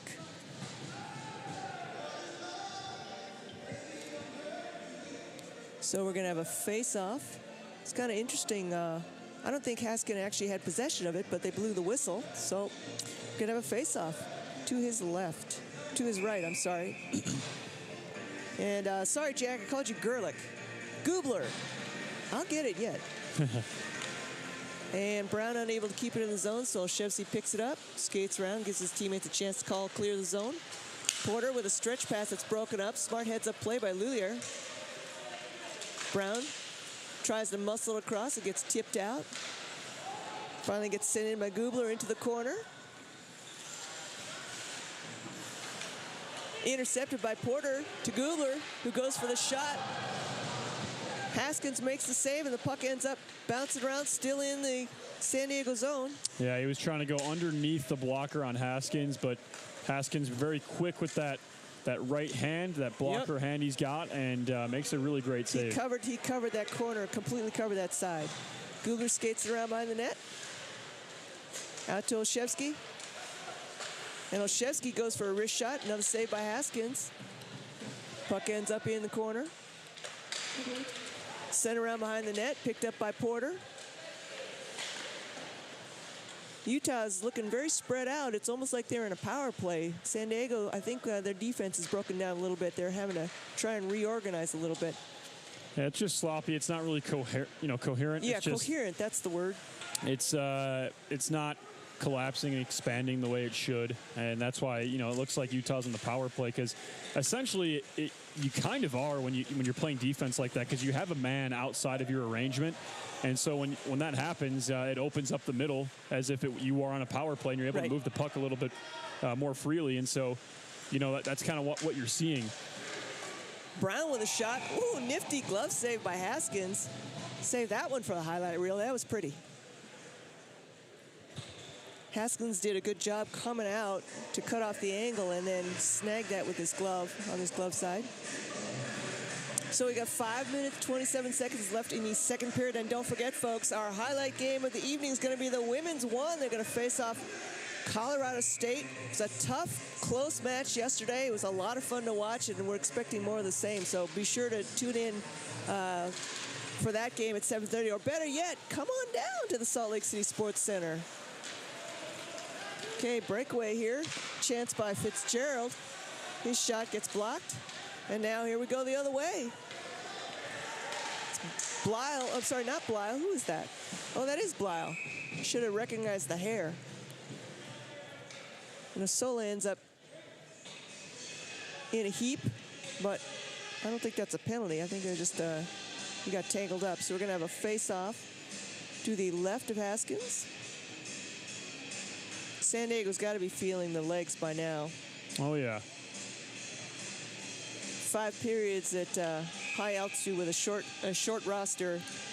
And you wouldn't think it makes a difference, but it actually does. They were the late game last night and the early game today, so that is a difference in how much rest you get. Yeah. Right? Yeah, you get a little bit of less rest time, right? But it makes a difference, especially when you're playing at altitude and the bigger rink, right? With all those factors we've already talked about, but it makes a difference when you don't have the time to rest that you're maybe accustomed to. Fenney gets the wraparound, or tries for the wraparound, but Haskins makes the save. Road games are tiring. You're in a new town, a strange town. Time zone is different, so, your sleep cycle kind of gets interrupted. The other thing that a lot of people don't consider is the air is a lot drier here, so sometimes you get a little dehydrated if you're used to being down at sea level where the air's got more humidity in it. Yes. And you don't remember to drink enough. Yep, that's very important too. It is very dry up here, along with all the other factors. And and just the travel itself, after traveling with the programs here a couple of times, you're just kind of you're thrown off. The hours are weird. I'm not sure if this team flew in or drove in, but if it's a drive, it's a really long one. If it's a flight, it could be at odd hours of the morning or the evening. So obviously traveling, there's a reason why the home team has the advantage most of the time. And home cooking, as they say. Yeah, right, exactly. So it's not as simple as it really seems, just to go and play games in a different environment. All right, here we go. Hovey with a beautiful shot, saved by Haskins. Osola ends up chasing it into the corner. Picked up by Fenney. He skates through the circle. We have delayed penalty coming up, so Ruslo heads to the bench, and we score on the delayed penalty. I was busy looking at Ruslo leaving his net, and I didn't see who scored the goal. Who scored that? Is it Andy? It looks like it might. No, that's Porter. And there still will be a penalty called against UCSD. And the officials have decided to play peek away, and they're verbally giving the instructions, so we don't get a... Oh, slashing. He did give us, okay. He gave a verbal instruction, and he gave a hand signal. Thank you. All right, so Mr. Gerard, CJ Gerard gets 2 minutes for slashing, and Utah scores on the delayed penalties, making the difference now 6-2. We've got 3 minutes, 59 seconds left in the second period, and Utah goes on the power play.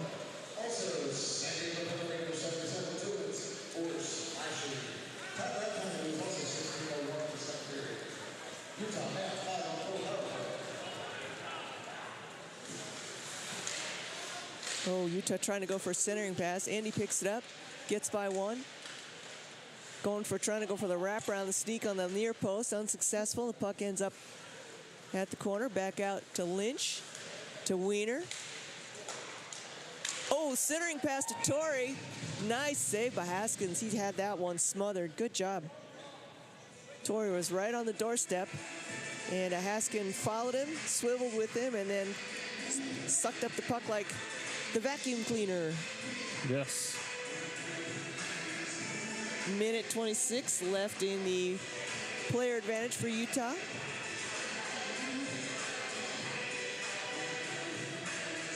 And Hovey's going to take the faceoff for Utah. Looks like he's going to be against Fitzgerald for San Diego.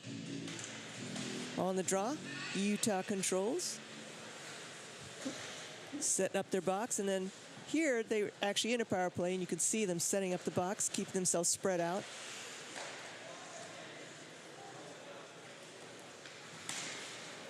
And he skates into the circle, goes and flings one, goes high. Lynch is going to go there and keep it in right before he gets slammed into the boards. Lynch sends one in. Ooh, and looks like Hovey was there for deflection, but it doesn't go on target.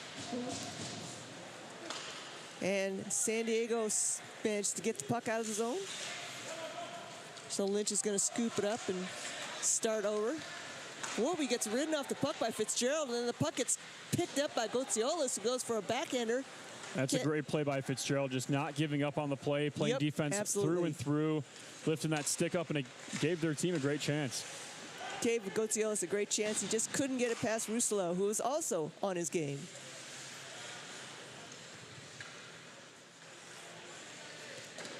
And shot from the circle. Tomacek dumps it in. Haskins sticks it away. 5 seconds left in the player advantage, so it looks like San Diego's going to successfully kill this power play. Tomacek skates it in through the circle, hits somebody in the skate, and ends up going in the corner. Fenny picks it up, centering pass. Nice centering pass to, can't quite see who that is, to Blyle, I believe. And now the puck gets sent a little bit too far. San Diego sends it all the way to the side. They're going to have icing and have to come back into their own zone. Minute 37 left in the second period. Utah leading San Diego by a commanding lead of 6-2. And the shots on goal telling the story again, where Utah is now this period's had 15 shots on goal, where San Diego's only been able to answer with 3 of their own. 38 shots total on goal over almost 2 periods by Utah, just 8 by San Diego. And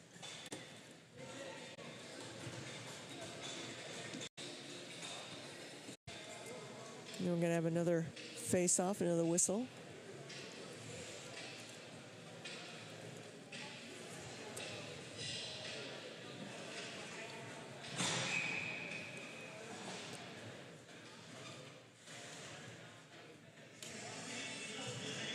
And on the draw, puck ends up in the corner. Nobody really controlling yet. Everybody goes down in a heap. Puck finally pops out. Oh, Girard thought he had it. Tomacek keeps it in, goes for a wrist shot. It gets deflected by a stick. Yeah, San Diego has a chance. Solo was trying to tip that one in, get a little bit too much on it, so he stopped the puck instead of tipping it there. But there is an art to it, like we were talking about. I don't know if this was this broadcast or the last one, but there is an art to tipping that puck in it. Just right. Yeah, right.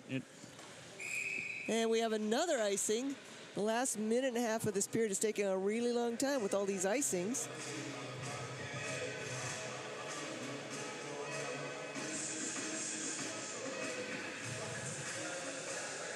So we'll do it again. It'll be another do-over in the San Diego zone.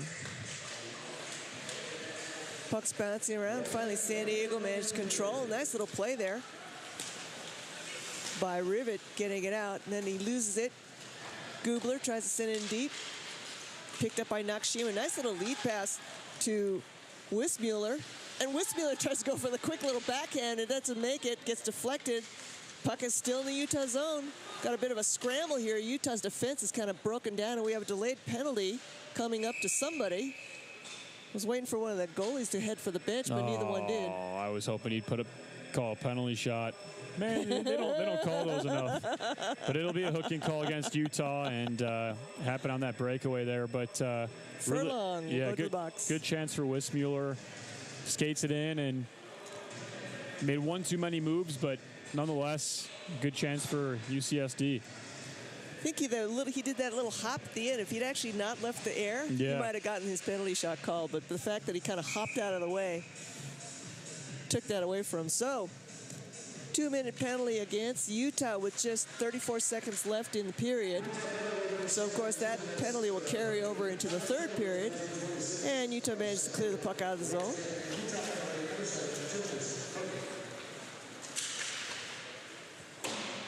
And Rivet sends it in behind the net. And it takes a funny bounce off the boards. And Ruslo smothers it. And we have another Utah penalty. Here we go. Utah's going to have, again, they're going to have to defend 3 against 5 for a minute, 45 seconds.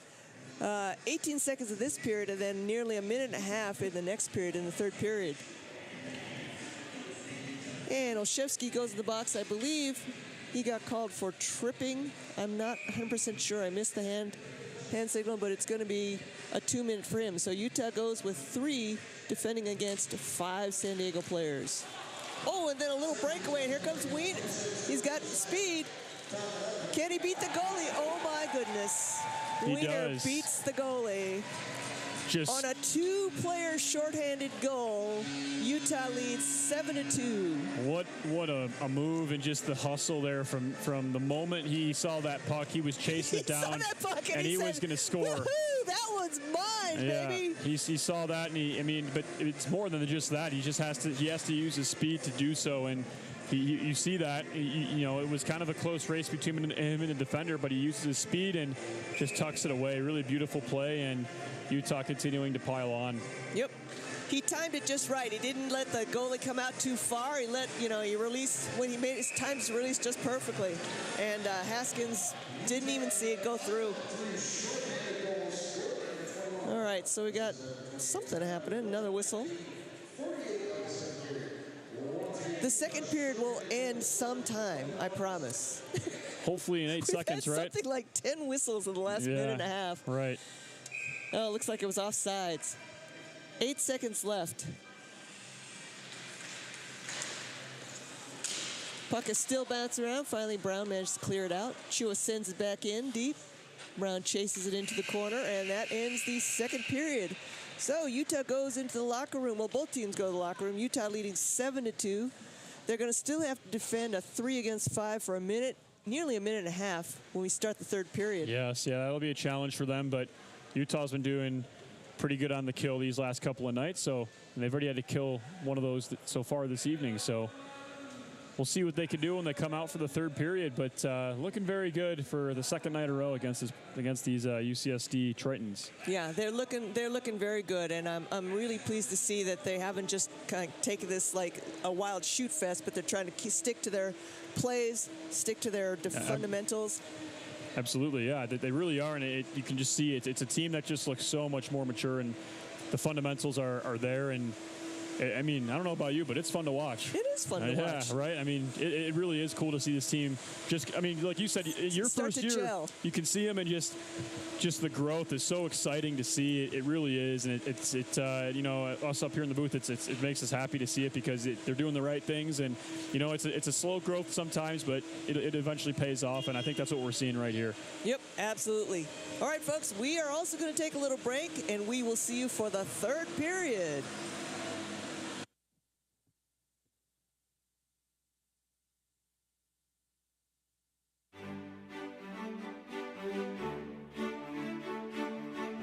Welcome to the Rocky Mountains.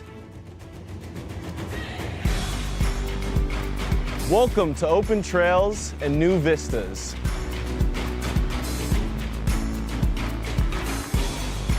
Welcome to stunning Red Rock.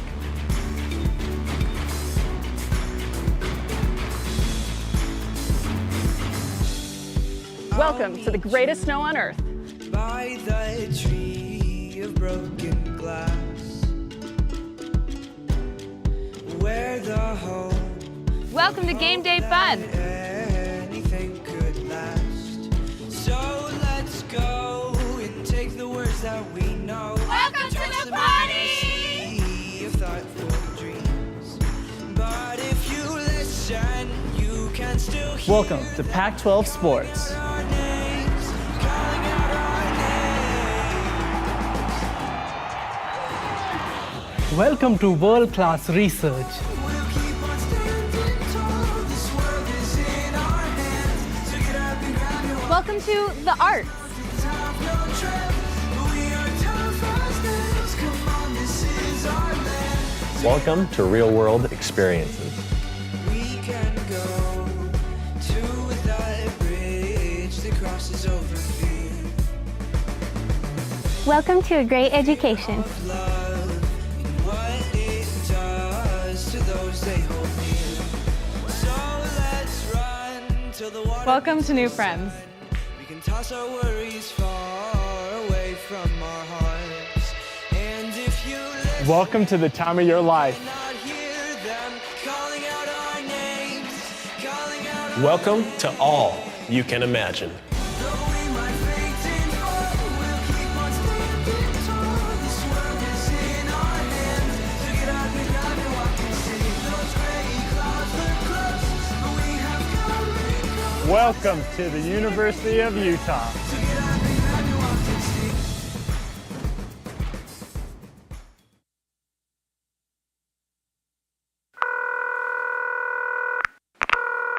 Thanks for calling the Salt Lake Visitor Center. If you have any questions, please leave a message and we'll get back to you. Hello! I tell you what, I'm just going to put you on speaker. All right, a little about me. I'm a bit of a phenomenal skier, so I want to take my family on a vacay, which is short for vacation. Hope you don't mind the abbreviations. I'm just short of time today, so I need to sort of hurry things along. Just a few simple questions for you. They call Salt Lake Ski City, but you do ski in the mountains, right? I'm just picturing myself skiing down the sidewalk there next to the shops. Knowing my luck, I'll do one of my big flips and end up in the traffic. So I don't want that to be the case. Look, I've got to go. You're really keeping me here. Although I will say, I'm going to see your Utah Jazz play a basketball game. And I've heard there's a couple of Australians in the team. So here's my question. Are they causing you any trouble? I just had a thought. The average snowfall near Salt Lake is 500 inches. If I was to utilise all of that to build a giant snow person, would that be majestic or a bit scary? Oh, hey, listen, just quietly. I'm a big family guy. You know that, I've told you that. But after a few days with them, I'm going to need a drink. That's legal, right? I hear Utah has the youngest population of any state. So if I was to head down to one of your hot rockin' clubs or a social event, would there be a youth person in there that might be able to explain Snapchat to me? My kids just won't do it. Now, I've heard there's a bit of a Sharks versus Jets rivalry between the skiers and the snowboarders. And if I made that movie, would you watch it? Ooh, when was your last Yeti sighting? Are you getting all this, by the way? I'm assuming you can rewind. The Utah state bird is a California gull. I mean, even you've got to admit that is confusing. I guess that's more of a statement than a question, but still I thought I'd bring it up. Now, your Ski City Super Pass, I take it that's part of the Marvel Universe. If I get that, will people call me the Winter Soldier Man? I really wish you could see this. All right, well, this will be costing me, so I better go. Thanks for everything. Bye.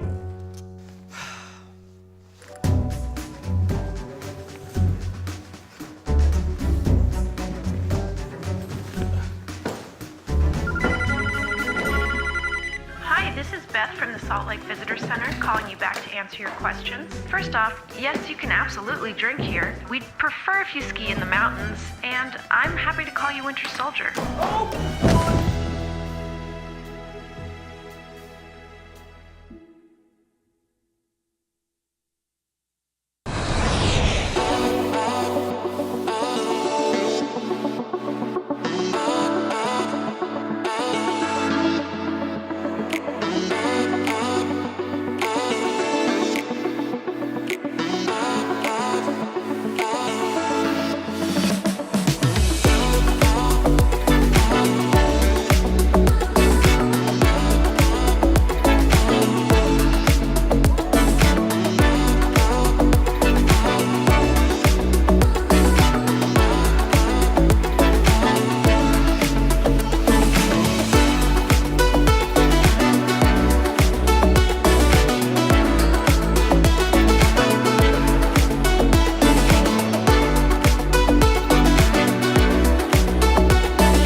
My name is Marguerite Van Komen, and I'm a snowbird ski patrolman. My dog's name is Frank. What a good boy, huh? What a good boy you are. I start every morning waking up and having breakfast with the dog, and then we finish every day having dinner together, but everything in the middle changes. We train them using their own instincts, so instead of hunt for dinner, they're hunting for humans. A lot of thought goes into choosing these dogs. Number one, they've got to be able to handle the cold. Number two, they got to be pretty hardy. And three, we're looking for very high drive dogs. The dog that is gonna chew your sofa up at home, we want that dog. The people, the mountain at Snowbird, it's just special. And everything you wanna do is here in Salt Lake. Get off the plane, grab your gear from the luggage cart, and within 30 to 45 minutes, you're up here and skiing on snow. You know, Salt Lake is super unique. We have 4 full seasons. So you can come up, ski all morning till the snow gets a little too smushy, and then you go and hit 18 at the golf course at the bottom of the mouth, and then you can go out for a wonderful dinner and see theater. It's amazing how much you can fit into your day. And not only do we have everything that you want to do, but we have great people to do it with. Everyone wants to be outdoors, happy, and go and play. Every day is different, and I love that. I love showing up to work and going, what is on the plate today? Snowbird is my family, and Salt Lake is my home, and Frank is a great part of that. My name is Marguerite Van Komen. I'm a snowbird ski patrolman, and I am Salt Lake.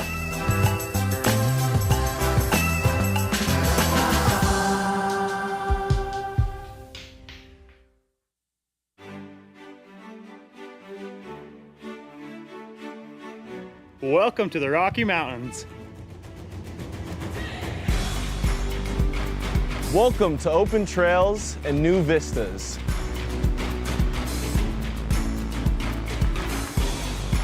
Welcome to stunning Red Rock.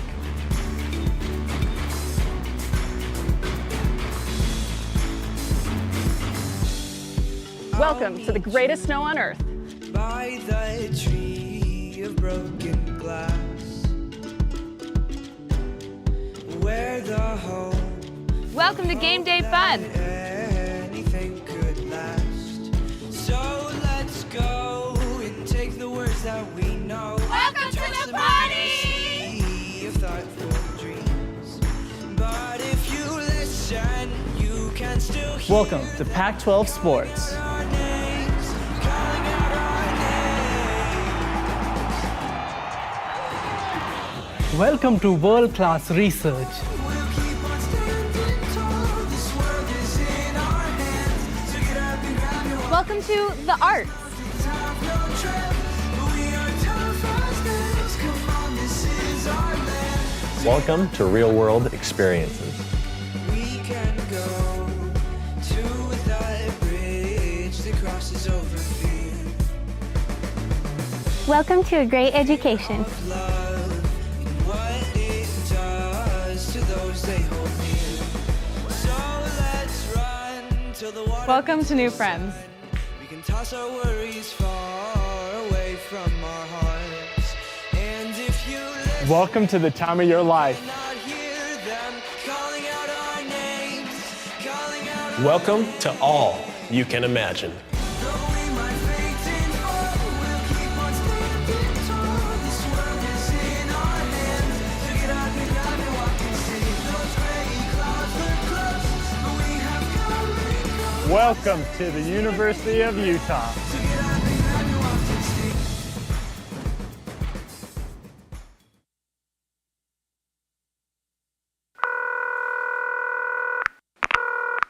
Thanks for calling the Salt Lake Visitor Center. If you have any questions, please leave a message and we'll get back to you. Hello! I tell you what, I'm just going to put you on speaker. All right, a little about me. I'm a bit of a phenomenal skier, so I want to take my family on a vacay, which is short for vacation. Hope you don't mind the abbreviations. I'm just short of time today, so I need to sort of hurry things along. Just a few simple questions for you. They call Salt Lake Ski City, but you do ski in the mountains, right? I'm just picturing myself skiing down the sidewalk there next to the shops. Knowing my luck, I'll do one of my big flips and end up in the traffic. So I don't want that to be the case. Look, I've got to go. You're really keeping me here. Although I will say, I'm going to see your Utah Jazz play a basketball game. And I've heard there's a couple of Australians in the team. So here's my question. Are they causing you any trouble? I just had a thought. The average snowfall near Salt Lake is 500 inches. If I was to utilise all of that to build a giant snow person, would that be majestic or a bit scary? Oh, hey, listen, just quietly. I'm a big family guy. You know that. I've told you that. But after a few days with them, I'm going to need a drink. That's legal, right? I hear Utah has the youngest population of any state. So if I was to head down to one of your hot rockin' clubs or a social event, would there be a youth person in there that might be able to explain Snapchat to me? My kids just won't do it. Now, I've heard there's a bit of a Sharks versus Jets rivalry between the skiers and the snowboarders. And if I made that movie, would you watch it? Ooh, when was your last Yeti sighting? Are you getting all this, by the way? I'm assuming you can rewind. The Utah state bird is a California gull. I mean, even you've got to admit that is confusing. I guess that's more of a statement than a question, but still I thought I'd bring it up. Now, your Ski City Super Pass, I take it that's part of the Marvel Universe. If I get that, will people call me the Winter Soldier Man? I really wish you could see this. All right, well, this will be costing me, so I better go. Thanks for everything. Bye.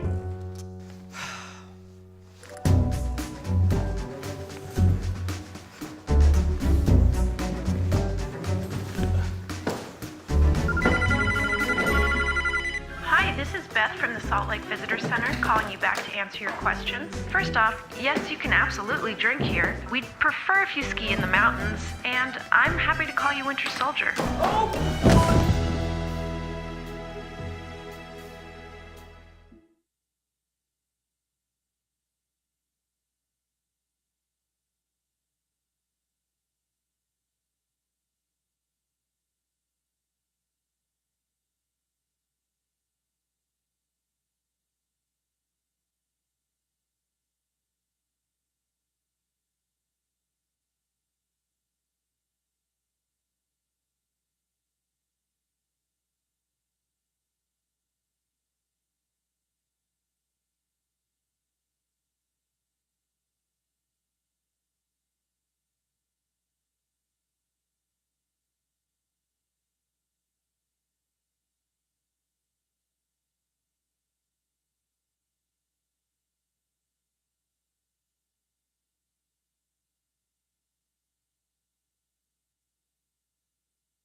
All right, folks, welcome back. It's the third period. One thing that we didn't mention in all the excitement and the flurry of that shorthanded goal was that goal by Benjamin Weiner with two players shorthanded was actually his third. So congratulations, Benjamin. You got a hat trick. Well earned, and those don't come too often, so definitely you'll celebrate that. I'm sure he will as well, his teammates. But, yeah, Utah coming in with a nice 5-goal lead, 7-2 with 20 more minutes left to be played. And hopefully we don't have a repeat of last night's third period where all we had were penalties. Penalties far outnumbered the points. All right, so again, Utah having to defend 3 against 5 for over a minute now. It's Tomacek, Indy, and it looks like Weiner on the ice for the penalty kill team. Ruslo still in net. Ruslo still in net for Utah. Haskins still in net for San Diego. And San Diego set in a pretty nice box. Oh, and that shot by Girard goes high and wide. Nakashima's able to keep it in. Dukakis in the corner. And a one-timer, nice one-timer by Gurka, ends up wide. Yeah, UCSD looking pretty good on this power play here. I mean, considering they do have a 2-man advantage, but still, it still had some good chances here and there. And a quick whistle there on the puck. I think the official lost sight of the puck, but it actually hadn't been controlled by anyone. But nonetheless, we're going to have a face-off in the Utah zone, and both teams decide to take advantage of the stoppage to change lines.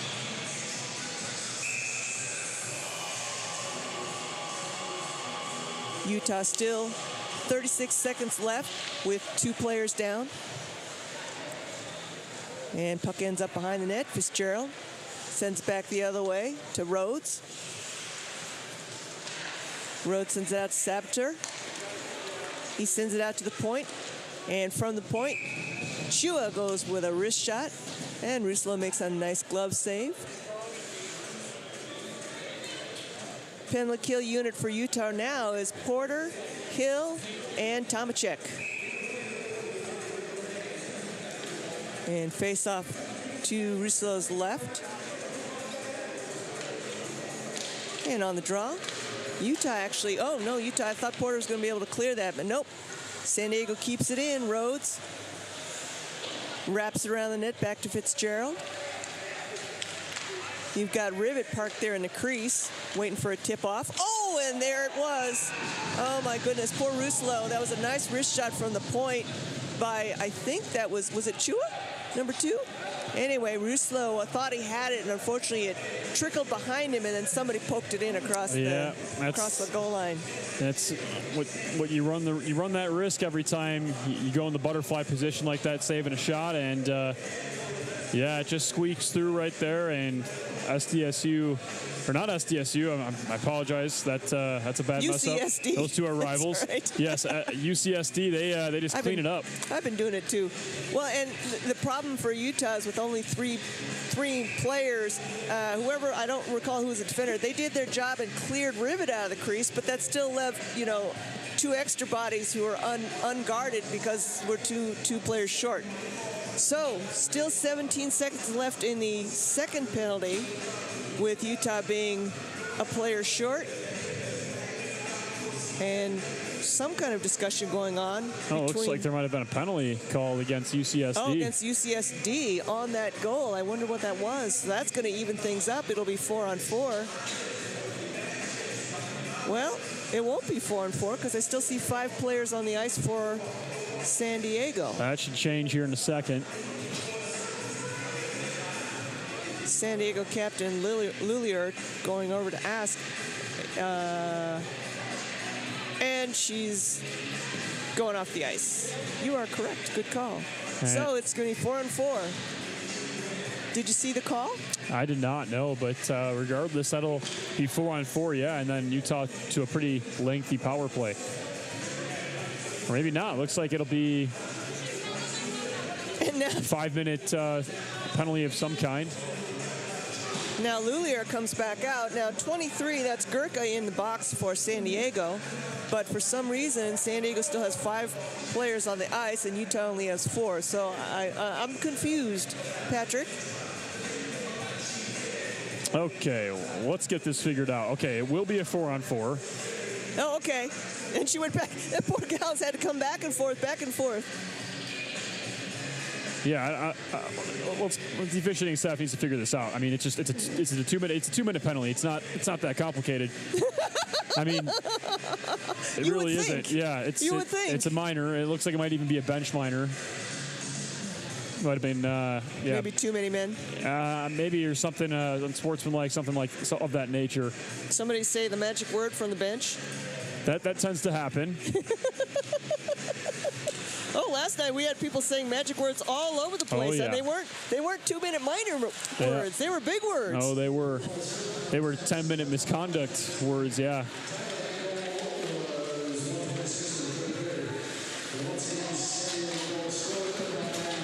Olszewski out of the box.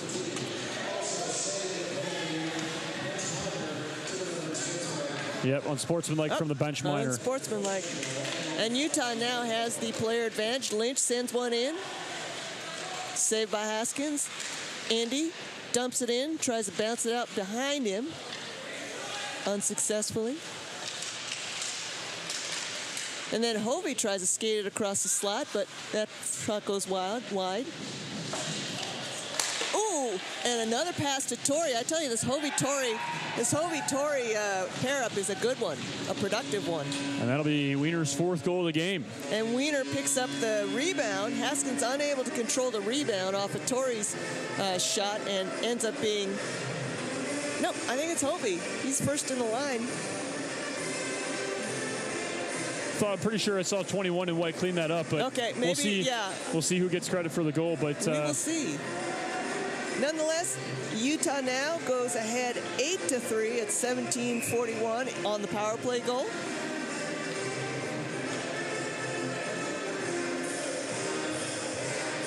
Yeah, you can look that up for me.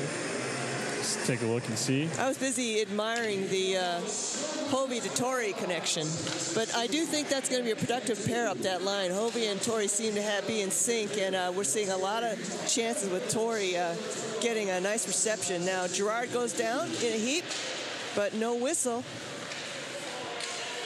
And here we go. Here comes Utah the other way. We got a chance for a 2-on-1. That's a penalty. Finney. Oh, wow. I thought that'd be a holding of some sort. No penalty on Brown. No penalty, even though Brown gets hauled down. Oh, boy. And now here we go. have a big enough scrum. Oh, boy. People just piling up and falling down all over the place. Poor Haskins at the bottom of that pile. Just waiting for everybody to get up off of him. And now we have... The official's going to have to go and sort that out as well. Yeah, it'll be Wiener from Hovey and Torrey. So Wiener is 4th goal of the game. Ooh, hat trick wasn't good enough for him. All right, and the officials are conferring, trying to sort everything out.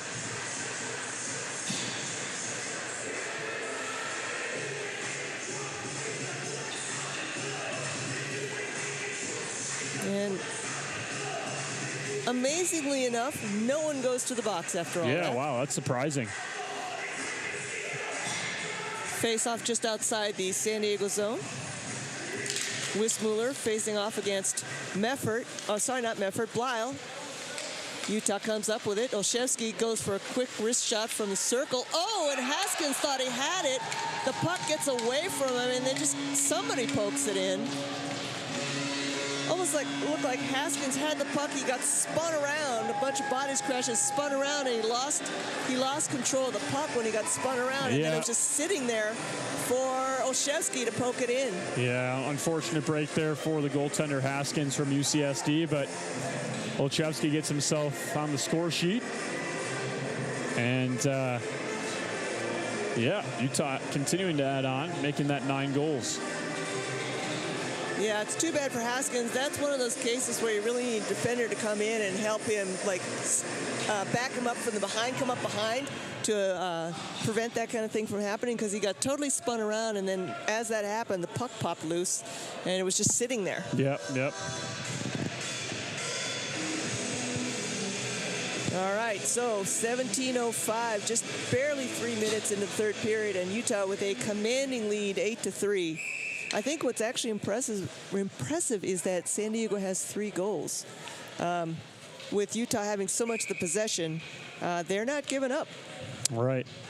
Yeah, Utah making a couple mistakes here and there, but you know, if San Diego can just get a little more depth, they're going to be contenders. So, you know, they just need to build their program up a little bit and get a couple more solid lines. They definitely have some skills there. Absolutely. They just need some depth and some continuity to help them build the program. All right. Puck still in the San Diego zone and finally pops out. Gerard trying to send the stretch pass, but broken up. Hill carries it across the blue line, but then it gets picked off by Fitzgerald. Bortolucci picks it up behind his own net, being back-checked hard by Rivet. Ooh, nice little stretch pass to Fenny, but he can't quite control it. And besides, it's time for him to get off the ice, so he gets to the bench. All right. Chua, a solid player. Chua, speaking of San Diego's talent, he carries across the blue line himself. Fitzgerald's waiting in the slot for him. Chua still fighting for that puck, finally gets it out, but it gets picked off by Porter, who tries to extend it across. Hill managed to carry it across the blue line, across the circle. He's got waiting Porter in the slot. Skates all the way around. His shot gets deflected into the corner. Porter scoops it up. Lynch sends behind the net. Chased down by Gubler. Oh, and Lacroix unable to keep it in. Porter up to Gubler, just past his reach. San Diego sends it. Ooh, nice little pass ahead to Gotsiolis, but he's unable to control it. Ends up in the corner, scooped up by Porter, sends it across to Hill. Hill's got room to skate, so he does. Cross the blue line, through the circle. Sends it around behind the net. Scooped up by Wiener. Wiener dumps back to Gubler, back to Wiener. Wiener's going to skate it behind the net. He's got 2 people waiting in the slot for it. Lynch from the point gets deflected behind the net. Sabater skating hard. Picks it up, tries to skate behind the net, gets hit off the puck knocked off the puck by Wiener twice. Finally gets picked up by DeLugos, sends it up ahead, gets picked up by Wiener. And now here we go. Here comes Andy the other way. He's got a bunch of defenders, though, he's got to get through. Skates through the circle, tied up all the way to the end line. 14 minutes, 15 seconds left in this game. Oh, and shot goes in. Haskin makes a save and then gets knocked loose. I think that's going to be icing. Yep. San Diego just basically trying to get the puck out of their zone, just kind of hucking it down the ice. And unfortunately, the reward for that is they got to have a face-off in their end. Won't be able to change either, like we said. I mean, at this point in the game, that's wearing on them hard, right? Yep. It's 14 minutes to go in the third period, and not being able to make a change late at altitude and all those external factors weighing down on you. Yep, and they're going to be facing a tough Hovey-Torrey line here. All right, Utah wins on the draw, but Torrey's having a little bit of trouble digging that puck out. Oh, and then finally it looks like Gotsiolis is able to poke it loose, and players go down, bodies flying everywhere. Gotsiolis muscles his way across the blue line, but he doesn't have a lot of help, and Utah scoops it up. And here we go the other way. Torrey kicks it ahead.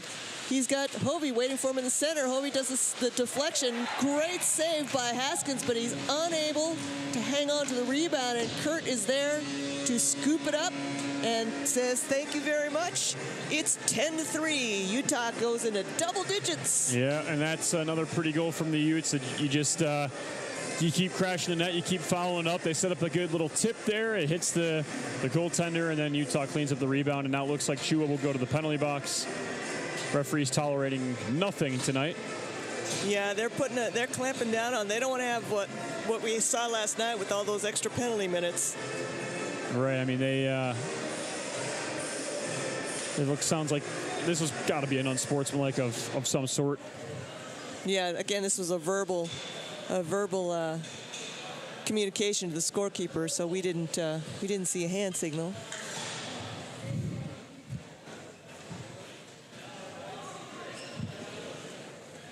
Yeah, coaching staff looks like they want an explanation as to why one of their players is in the box, and so the official who called the penalty will go explain to the coaching staff. Yeah, head coach Detra doesn't look too happy about it. No, he doesn't. He's probably like, why is one of our players in the penalty box right now? I didn't even see what the call could have even been. Right, we didn't see it either. I think it's got to be an unsportsmanlike of some sort. I'm sure it will be.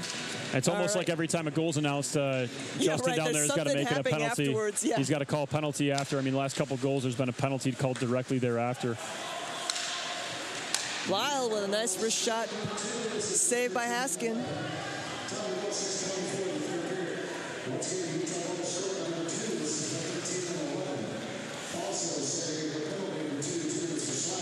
Oh, to be a slashing penalty. Well, then don't we look dumb? Slashing, 2 minutes on Chua. Haskin makes another save.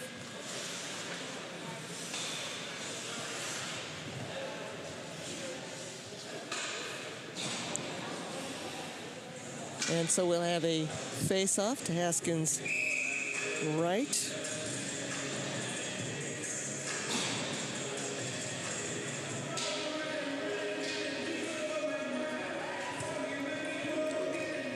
One thing to point out is, once again, the San Diego's goalies have had to face a lot of shots. Yes, they have. Granted, Ladden took most of the brunt of the first period, but Haskins now in there, 49 shots on goal for Utah. That means Haskins had to face 26 of them. Yeah, they're getting their shots worth tonight. I mean, and like we said, that tires the goalie out a lot. I mean, the more times you're facing shots, the more times you get into a position, right? And you're kind of in that squat position, that butterfly position, and that takes a lot of effort to do that. And when you're constantly put on notice, I mean, when the puck's constantly down in the, oh my goodness, here a little bit of people, and then when you have people sitting on you. Yeah, seen a lot of physicality down there. I don't envy his. The two biggest players on the ice, Haskins underneath that pile of Blyle and Rivet, two of the biggest players on the ice, and that's got to be heavy, on top of which he's got all his goalie gear too. That's the other thing, is like all that up and down, that gear is not light. No, that it's gear not. Is heavy. Right, up and down, constantly, all game long. Utah's constantly been applying pressure, so he doesn't get much of a break. Whereas, Ruslo is probably the exact opposite case. He's kind of craving some attention down there. Ruslo's faced, so far, he's faced 15 shots on goal. So not even a third of what Haskins and Ladden combined have had to face. All right, Utah with a 2-player advantage. And Haskins really, talk about being tiring. Haskins really got his work cut out for him as another 30 seconds with a 2-player advantage. San Diego, the only thing they're thinking is we got to get the puck out of our zone. Oh, Haskins losing the handle on that. I know he regrets that. He would have liked to have just squeezed that and had a face-off instead. Oh, a deflection goes wide. Torrey unable to tip it in the right direction. Slap shot from the high slot, hits a stick and goes up into the netting.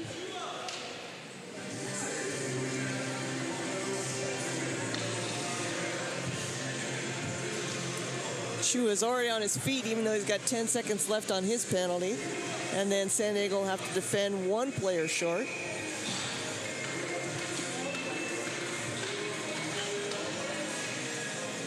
I don't know if I've seen the men's 2 score double digits in a while. It's definitely something they're going to celebrate after this contest. But Coach Cornelius definitely knows that.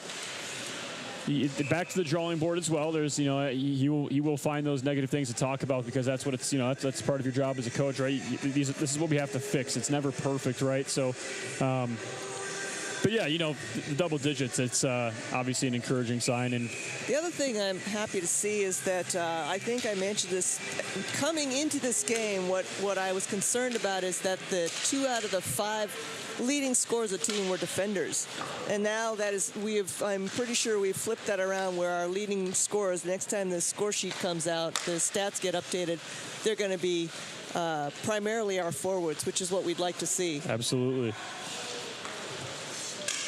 Oh, it was a nice try there for a deflection by Hovey. All right, so San Diego successfully killed that first penalty. And now Chua sends it down. 30 seconds left in the second penalty. 10 minutes, 50 seconds left in the game. All right, here comes Endy down the right side across the blue line. Oh, and it gets by Lynch. A little bit of miscommunication there, so Furlong's going to have to chase it down. He skates it across the neutral zone. Gets by his defender, but not quite. Puck gets away from him. Fitzgerald's trying to clear it out, and he does, but I think he might have put a little too much on it. Oh, no icing, though. Olszewski is getting chased down hard, so Ruslo decided to just send it along the boards. Porter gets it across to Furlong. Furlong's going to skate it across the blue line. He's got support from Brown. Oh, he takes a shot. Nice shot. Haskins loses the rebound. Haskins got to be tired.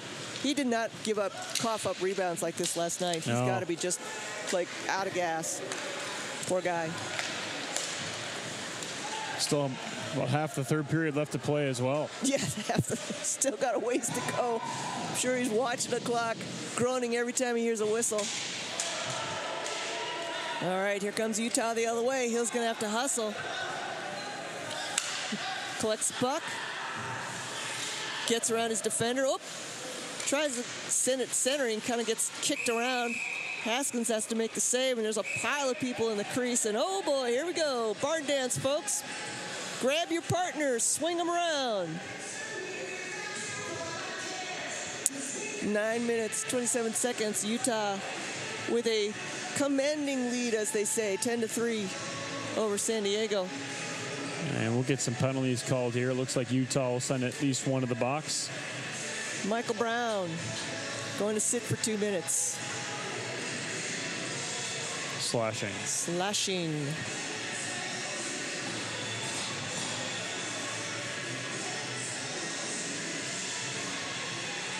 And so Utah is going to be in the penalty kill mode. Looks like it'll be Blyle, Borluzzi, Osola, and Tomczyk on the first penalty kill unit. And it'll be Blyle facing off against Gotsiolis. Utah wins the draw. And Bortolucci wisely sends it all the way to the other end of the ice. No icing, of course, since they're a man down. And Utah actually able to keep the puck in the San Diego zone. They've gotten a couple shorthanded goals so far tonight. They have, and apparently that's not enough. Okay, here comes San Diego. It's going to be Chua across the blue line. He fakes a shot. Then he managed to get a shot off. And Ruslo's out of position, but he gets lucky. One of his defenders backs him up and clears that puck out of the zone.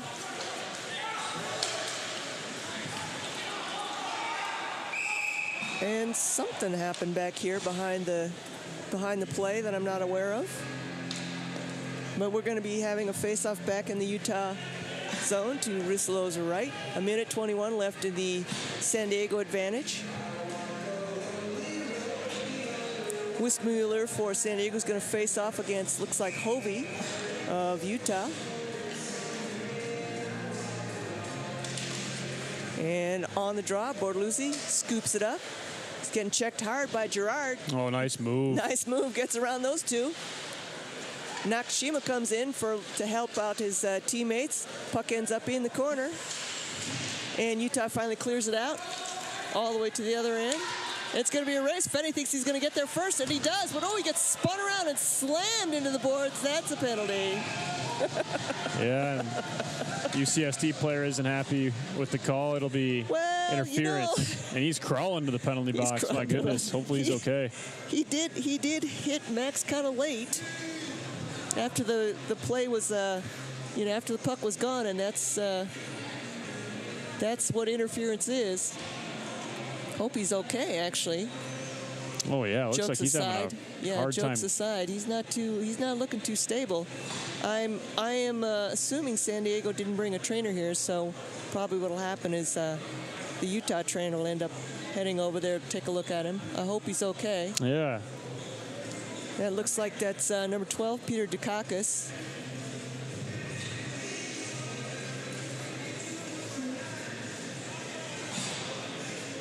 And the official's having a little chat with him. All right, so going to be 4-on-4 for 57 seconds until Brown's penalty expires, and then it'll be Utah with the player advantage. Hovey facing off against Wismuller in the San Diego zone. San Diego controls and then clears it out of the zone as they should. Girard's poking at it. Lacroix going after it. That's always tough. You take the penalty and then you're hurt and you still got to go serve it. You got to go limp off to the penalty box. All right.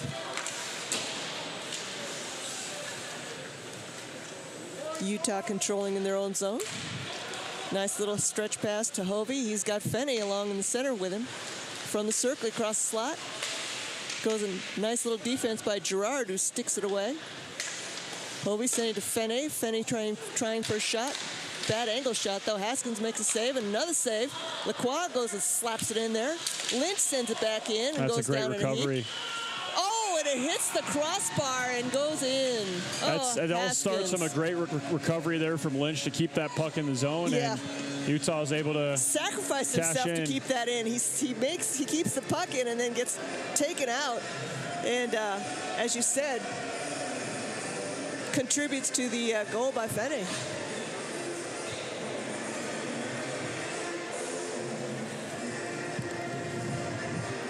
All right, so it is now 11-3, Utah. Now that should mean that Dukakis gets out of the box, right? On a 4-on-4, the players remain in the penalty box. Oh, I see. See, this is something I did not know. All right. Torrey flings it up high off the glass. Lacroix keeps it in. And Brown's penalty expires, so he heads right to the bench. And Utah back to five skaters. San Diego still a player short. 4 against 5. Torrey carries across the blue line. Into the corner. Out to Lynch. Lynch flings it in. Nice save by Haskins. Puck ends up in the corner. Lacroix able to keep it in. Ends up sending it in deep.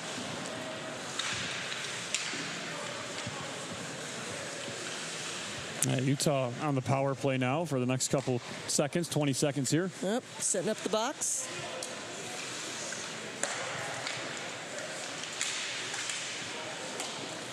Puck ends up in the corner. Lynch sends it around behind the net. Scooped up by Torrey, I think. I'm not sure. Lynch sends it in, goes off a body. Torrey sends it back to the point. Lynch dumps it in, but it hits a bunch of skates. Good defense by San Diego, and both teams back to full strength now. Ooh, big hit in front of the San Diego bench. Torrey on rivet, and stick gets broken, it looks like. And here comes Gurka across the line. He drop pass to Chua, who lets it fly, but hits a bunch of bodies and bounces back out. Fitzgerald sends it back along the board, scooped up by Oh my Bortoluzzi. goodness, Big hit in front of us. Physical big collision, game. physical game. As we said, yeah. DeFreitas comes in. Very physical two centering teams. pass. Good chance for San Diego, but the person who was there got tied up. Player in the middle, Bortoluzzi skates it around through the circle, behind the net. Gets it back out. One-timer, saved by Haskins. Puck ends up in the corner.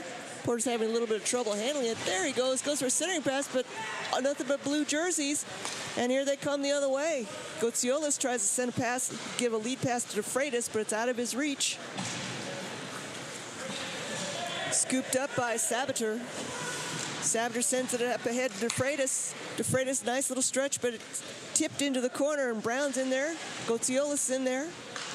Meffert trying to get it clear. Oh, big collision right there, and everybody's tied up, and finally gets ahead. Stretch pass to Meffert. He's got some room, and wow, that was a pretty shot by Meffert. Bench is going crazy. He collected the puck, and he looked up and realized he had time to set up his shot, and believe he beats Haskins in the 5-hole. And that, if I had to guess with the reaction from the Utah bench, that's got to be Meffert's first goal as a Ute. Meffert, Salt Lake City native, and this is his first year with Utah.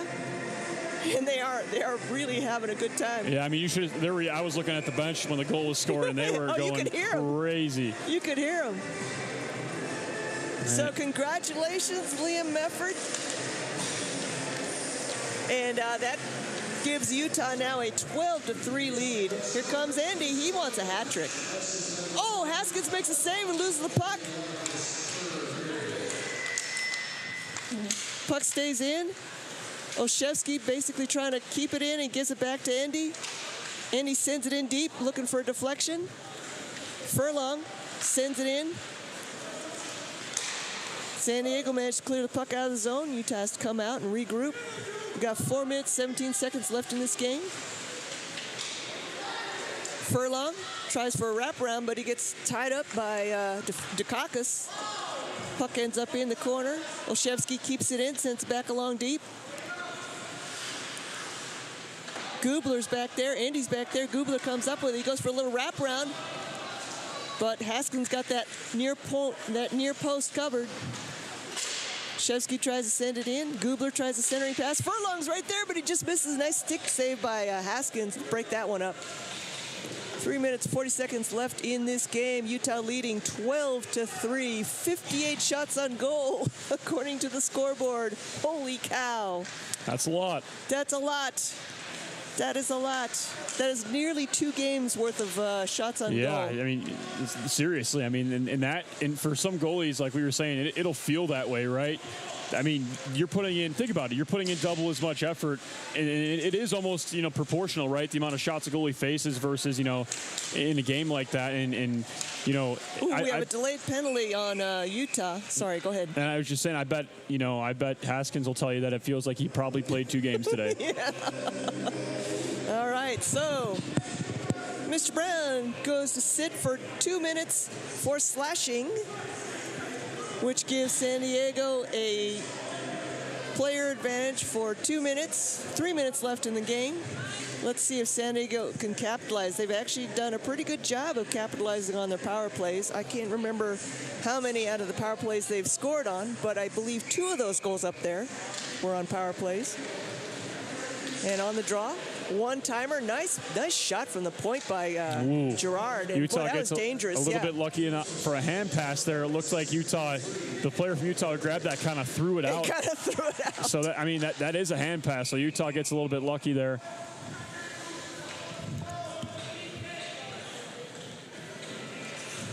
Yeah, and of course, for those of you who know hockey, that you know that Europe, you can catch the puck, but you're not allowed to give it any forward momentum. So you got to drop it to your feet.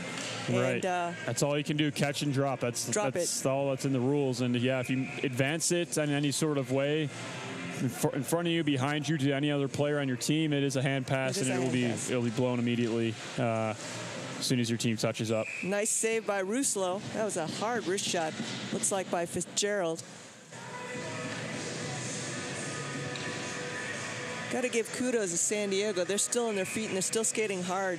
Yeah. Short-handed, at altitude, big rink, and boy, I tell you, these boys haven't given up a lick. Oh, here we go. Here's a tripping penalty. That's going to be a late penalty on Utah.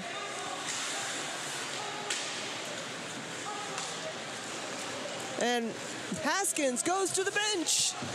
San Diego with the player advantage, and it's going to get touched up by Utah. Oh boy, here we go. We got some post-whistle activities, extracurriculars here. I'm surprised Haskins didn't go to the bench right away, because doesn't matter if the puck's in his zone. As soon as Utah touches it, right, it's going to get whistled dead. But maybe he just wasn't sure. I mean, you do see though sometimes there are the videos where your own player kicks it in or something, or tips it in. That's true. That is true. Yep. Sorry, Matt. I'm sure you know your Michael. I'm sure you know your position better than I do. All righty, so Hovey goes into the penalty box. And now San Diego with a really good opportunity to score with a 2-player advantage for 1:18 seconds. I did not see what Hovey did, but it was over in this corner here where the monitor is covering. And here comes Wiener. He passes it off. He passes it off to Meffert, who was trying to go for his goal number 2, but it was not to happen. So not Meffert, that's Gubler, 17, not 27. And Gubler wasn't able to sink it in. I'm guessing that from the sound we heard from the Utah bench, that would have been Gubler's first goal as a Ute as and well. They're all looking at the ground when the whistle's blown. Oh, he didn't score yet. He didn't get it. Cheered too fast, too soon. All right, on the draw. San Diego still has 2-player advantage for a minute. That would have been a 5-on-3 shorthanded goal for Utah. You're right. Another one. All right, Tomacek gathers it up, sends it across, down to the other end as he should. Gubler's going to hustle for it. He's going to get there. Saboteur gets there first. Oh, and Gubler managed to come up with the puck. And Utah, boy, they really are. They're going for it. This is two players down. We don't care. Wow, yeah. Oh, nice save by Haskins. That was getting kind of messy there. All right, 35 seconds left in the 2-player advantage, and you wouldn't know that Utah's playing with 2 players short because they are swarming San Diego right now. Indeed, they are. I mean, they are. It's just been, like I said, they didn't even have to get restarted. They just, they just continued the momentum from last night, and they've been looking like a complete team. And I mean, it's a better performance from UCSC just by the metrics, right? More goals, but Utah in the same fashion, better performance in the metrics as well. I think what's interesting is early in the season I got to watch Utah play in Provo against UVU, and this is a better team than UVU, and Utah did not beat UVU by this much, so they've really improved over this last month. San Diego is a better team than Utah Valley, and the point differential is in this game is, I think, nearly double how much they beat Utah Valley by. And oops, offsides by Torrey. So Brown's penalty expires, and so now 36 more seconds of San Diego having a player advantage. Just 1 minute left in the game. Utah leading 12-3. Think we can hit 60 shots on goal in the next minute? They're going to try. They're certainly going to try. They want to nice round number, 60. Gubler's still out there. They're trying to get him a goal. It's quite obvious. They're trying to get him a goal. Yeah, right. That's true. He's still out there. You're right. He's got fresh teammates all around him, line mates all around him. And the clock is ticking down. Oh, that's a dangerous play from Olszewski there. Yeah. It's small, but he skates right in front of his goaltender. You got to go behind the net all the way around. I mean, it's a small thing in a game like this. It doesn't matter, but still, you really can't do that. No, because if you give up the puck, you're not only giving up the puck in front of the goalie, but you're screening him with your body. Yeah, you don't want to take the puck in front of your own net when you're breaking out. That's just big no-no. He gets away with it there, but don't make that a habit. All right. Gubler settling the puck. Team's back to full strength. Haskins clears it out. Puck is still in the San Diego zone. It's big scrap. And now looks like Hovey comes up with it. They got 5 seconds to get Gubler a goal. And there's one shot from the point. And the clock winds down with Utah beating San Diego 12-3. That's a complete performance, and yeah, it is a blowout, but kudos to both sides. Utah coming and playing a complete game, building on what they did yesterday and just continuing to lay it on. And then UCSD, it's a better game for them, but obviously it's not anything great to look at, that scoreboard. But either way, it's a good performance by Utah, and it's something they can build off of. They're going to need it. They needed a positive vibe weekend like this because next weekend it gets real. You're going to Seattle. You're playing a team that beat you in the conference championship last year on the road, and so it's going to get real. Washington looks just as strong this year as they were last year. Oh, yes, they do. They very much so do. And so it's going to be, things get much more real next weekend, and come to play and have a good week of practice and build on the positives from this week, but focus on some of those negatives and fix them up and see if you can't get those defending champs that handed it to you last season a run for their money and get a little bit of revenge, and hopefully later on in the season they can maybe force Washington to give that trophy to us in Salt Lake City. But that's far down the road. But you got to start early on in the season, start with the small stuff, and keep building on it. And you never know. This team has a lot of promise in front of it. Yeah, it does. Thank you so much for joining us, folks. Don't forget, we've got Women's 1. Utah hosting Colorado State. That's coming up at 7:30. Meanwhile, Patrick and I will take a little break, and we will see you soon.